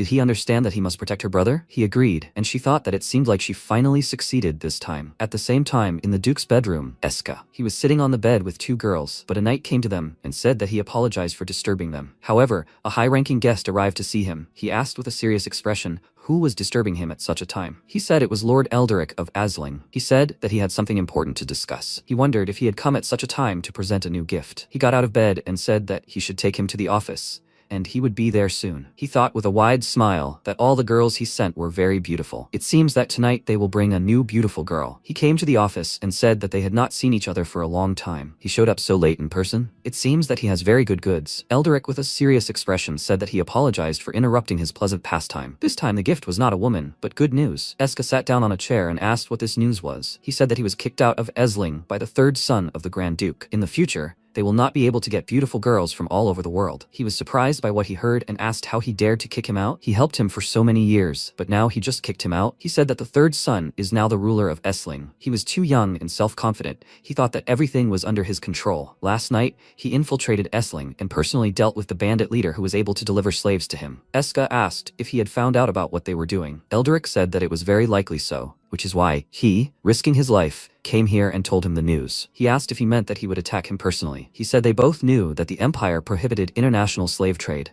He had policy differences with his father, and he suspected that he would most likely use this to take revenge on him. Eska, with a slightly worried look, thought that if the Emperor found out about his tricks, he would die. He asked if he had any good ideas. He said with a smile that, when he left Esling today, he heard the news that the dam was built. This was a good opportunity to start acting. He did not understand this, and asked what it was. Elderic said that he had heard from him that it was a device for collecting water. The water collected by this device could fill the lowland of the city of Esling. They would use the dam to cause a disaster, flooding cities and people. He would have the opportunity to send troops to occupy the city and solve the problem once and for all. He was surprised by what he heard and asked loudly, does he want him to kill the son of the Aldarian Grand Duke? He refused and said that it was completely impossible. If the Grand Duke found out, he would definitely die. He approached him and with a serious expression said that if he reported him to the Emperor, he would also die. If the death of the Duke's son was blamed on the dam, the Grand Duke would not be able to say anything. No one knows what the dam is used for anyway, right? Besides, if he captured Esling, he would not need help to find any beautiful woman he wanted. Eska agreed to his plan and said that then he should follow his plan. Sometime later, Elia was sitting in the protagonist's office and drinking tea with cookies. He looked at her with a confused look and wondered,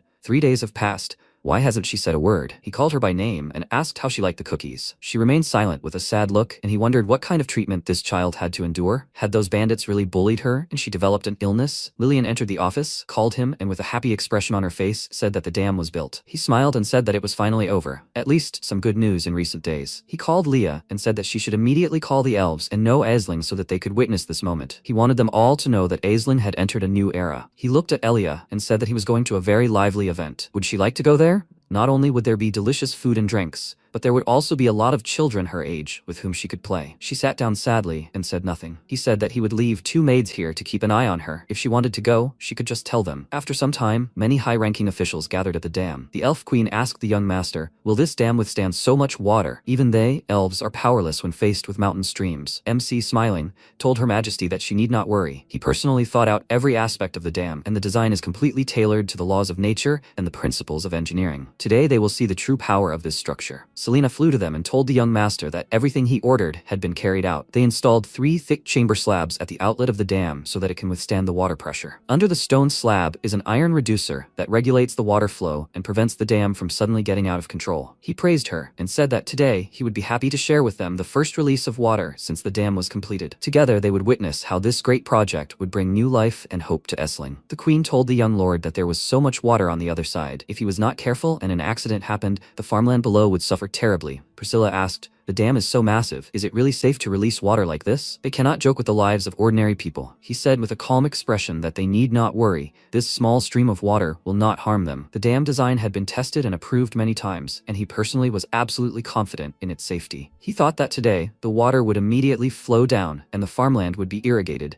and this would change the future of Esling. He said with a small smile that they need not worry, this dam would be a miracle that they would all witness today. The elf queen said that then they should watch it together. The three of them walked up to the lever and put their hand on it. At that moment, Elderic flew up to them, laughed, and called out to the master. They all turned to him, and he said with a wide smile that they hadn't seen each other for a long time. She looked at him and asked who this man was. Priscilla, with a displeased look, said that he was the previous ruler of the city, who had recently rebelled and been driven out by her brother. Ryan called him by name and said that he felt like he had died in the previous war. He didn't expect that he was living so well. What was he doing here? He looked at them with a smile and said that he had now joined the Orvis Empire and become a nobleman. He asked with a calm expression, so he interfered because he was dissatisfied with the treatment of aristocrats in the Orvis Empire. He said with a mad look that he had come here to take revenge. He started laughing and asked, did he decide to take revenge alone? Did he eat something poisonous that destroyed his brain? Elderic laughed and asked, does he think he would break into Essling alone? Does he consider him an idiot? He sent a team of strong men upstream. As soon as he gives the order, they will use powerful water elemental magic, a stream that will fall from above onto the dam, go downstream and destroy his dam, which was supposed to be a miracle, and it will kill all of Essling. The queen was surprised and worried about what she heard. Priscilla was very angry about this and asked,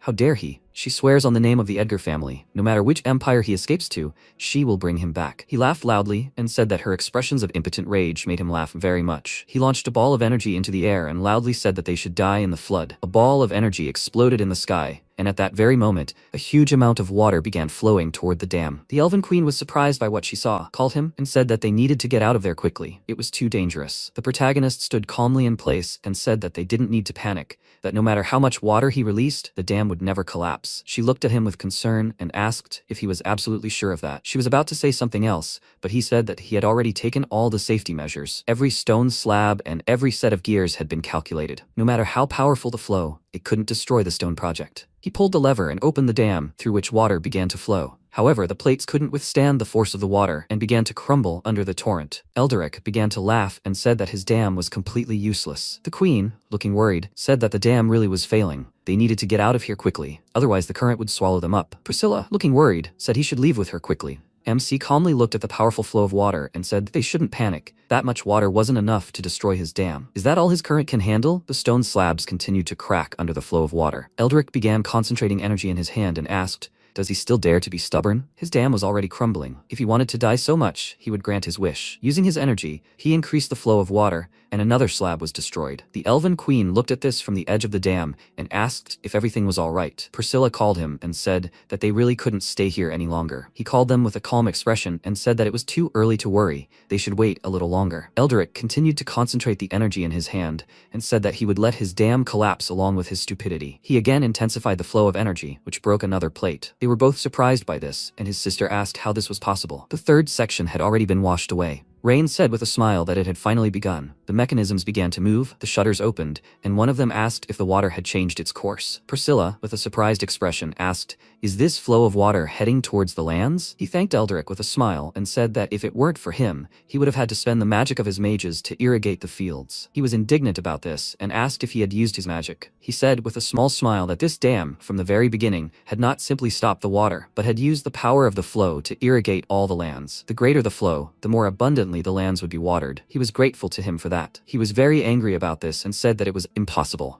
He calmly looked at him and said that it looked like his great plan had failed. So shouldn't they talk about what they didn't have time to talk about last time? He began to fly away with a displeased look and said that he was lucky this time. However, they would meet again soon. He calmly looked at him and said that he came and went as he pleased. Does he seriously think that his city is an amusement park? He called Selena and said that she should catch this idiot and bring him to him. She began to use magic and agreed with the young master. She used high-level lightning magic, thunder. She attacked him with a powerful stream of energy, and he didn't have time to defend himself. The protagonist, with a calm expression, said that he proposed to continue discussing the investment plan where they had previously settled. After some time, the three of them came to the office, and the queen said that his dam had finally opened her eyes. Priscilla agreed, and asked what they should do with the investment plan he was talking about. He said with a smile that the dam had solved the water problem that was causing inconvenience to the city, but to make Essling seriously rise, they needed to invest in a prosperous economy. She asked if he wanted to organize trade caravans. He refused and said that they would receive money for it. She asked if he wanted to raise the toll. However, this would most likely cause discontent among the merchants. After all, he had eliminated Caesar and his gang for arbitrarily collecting tolls. He refused and said with a serious expression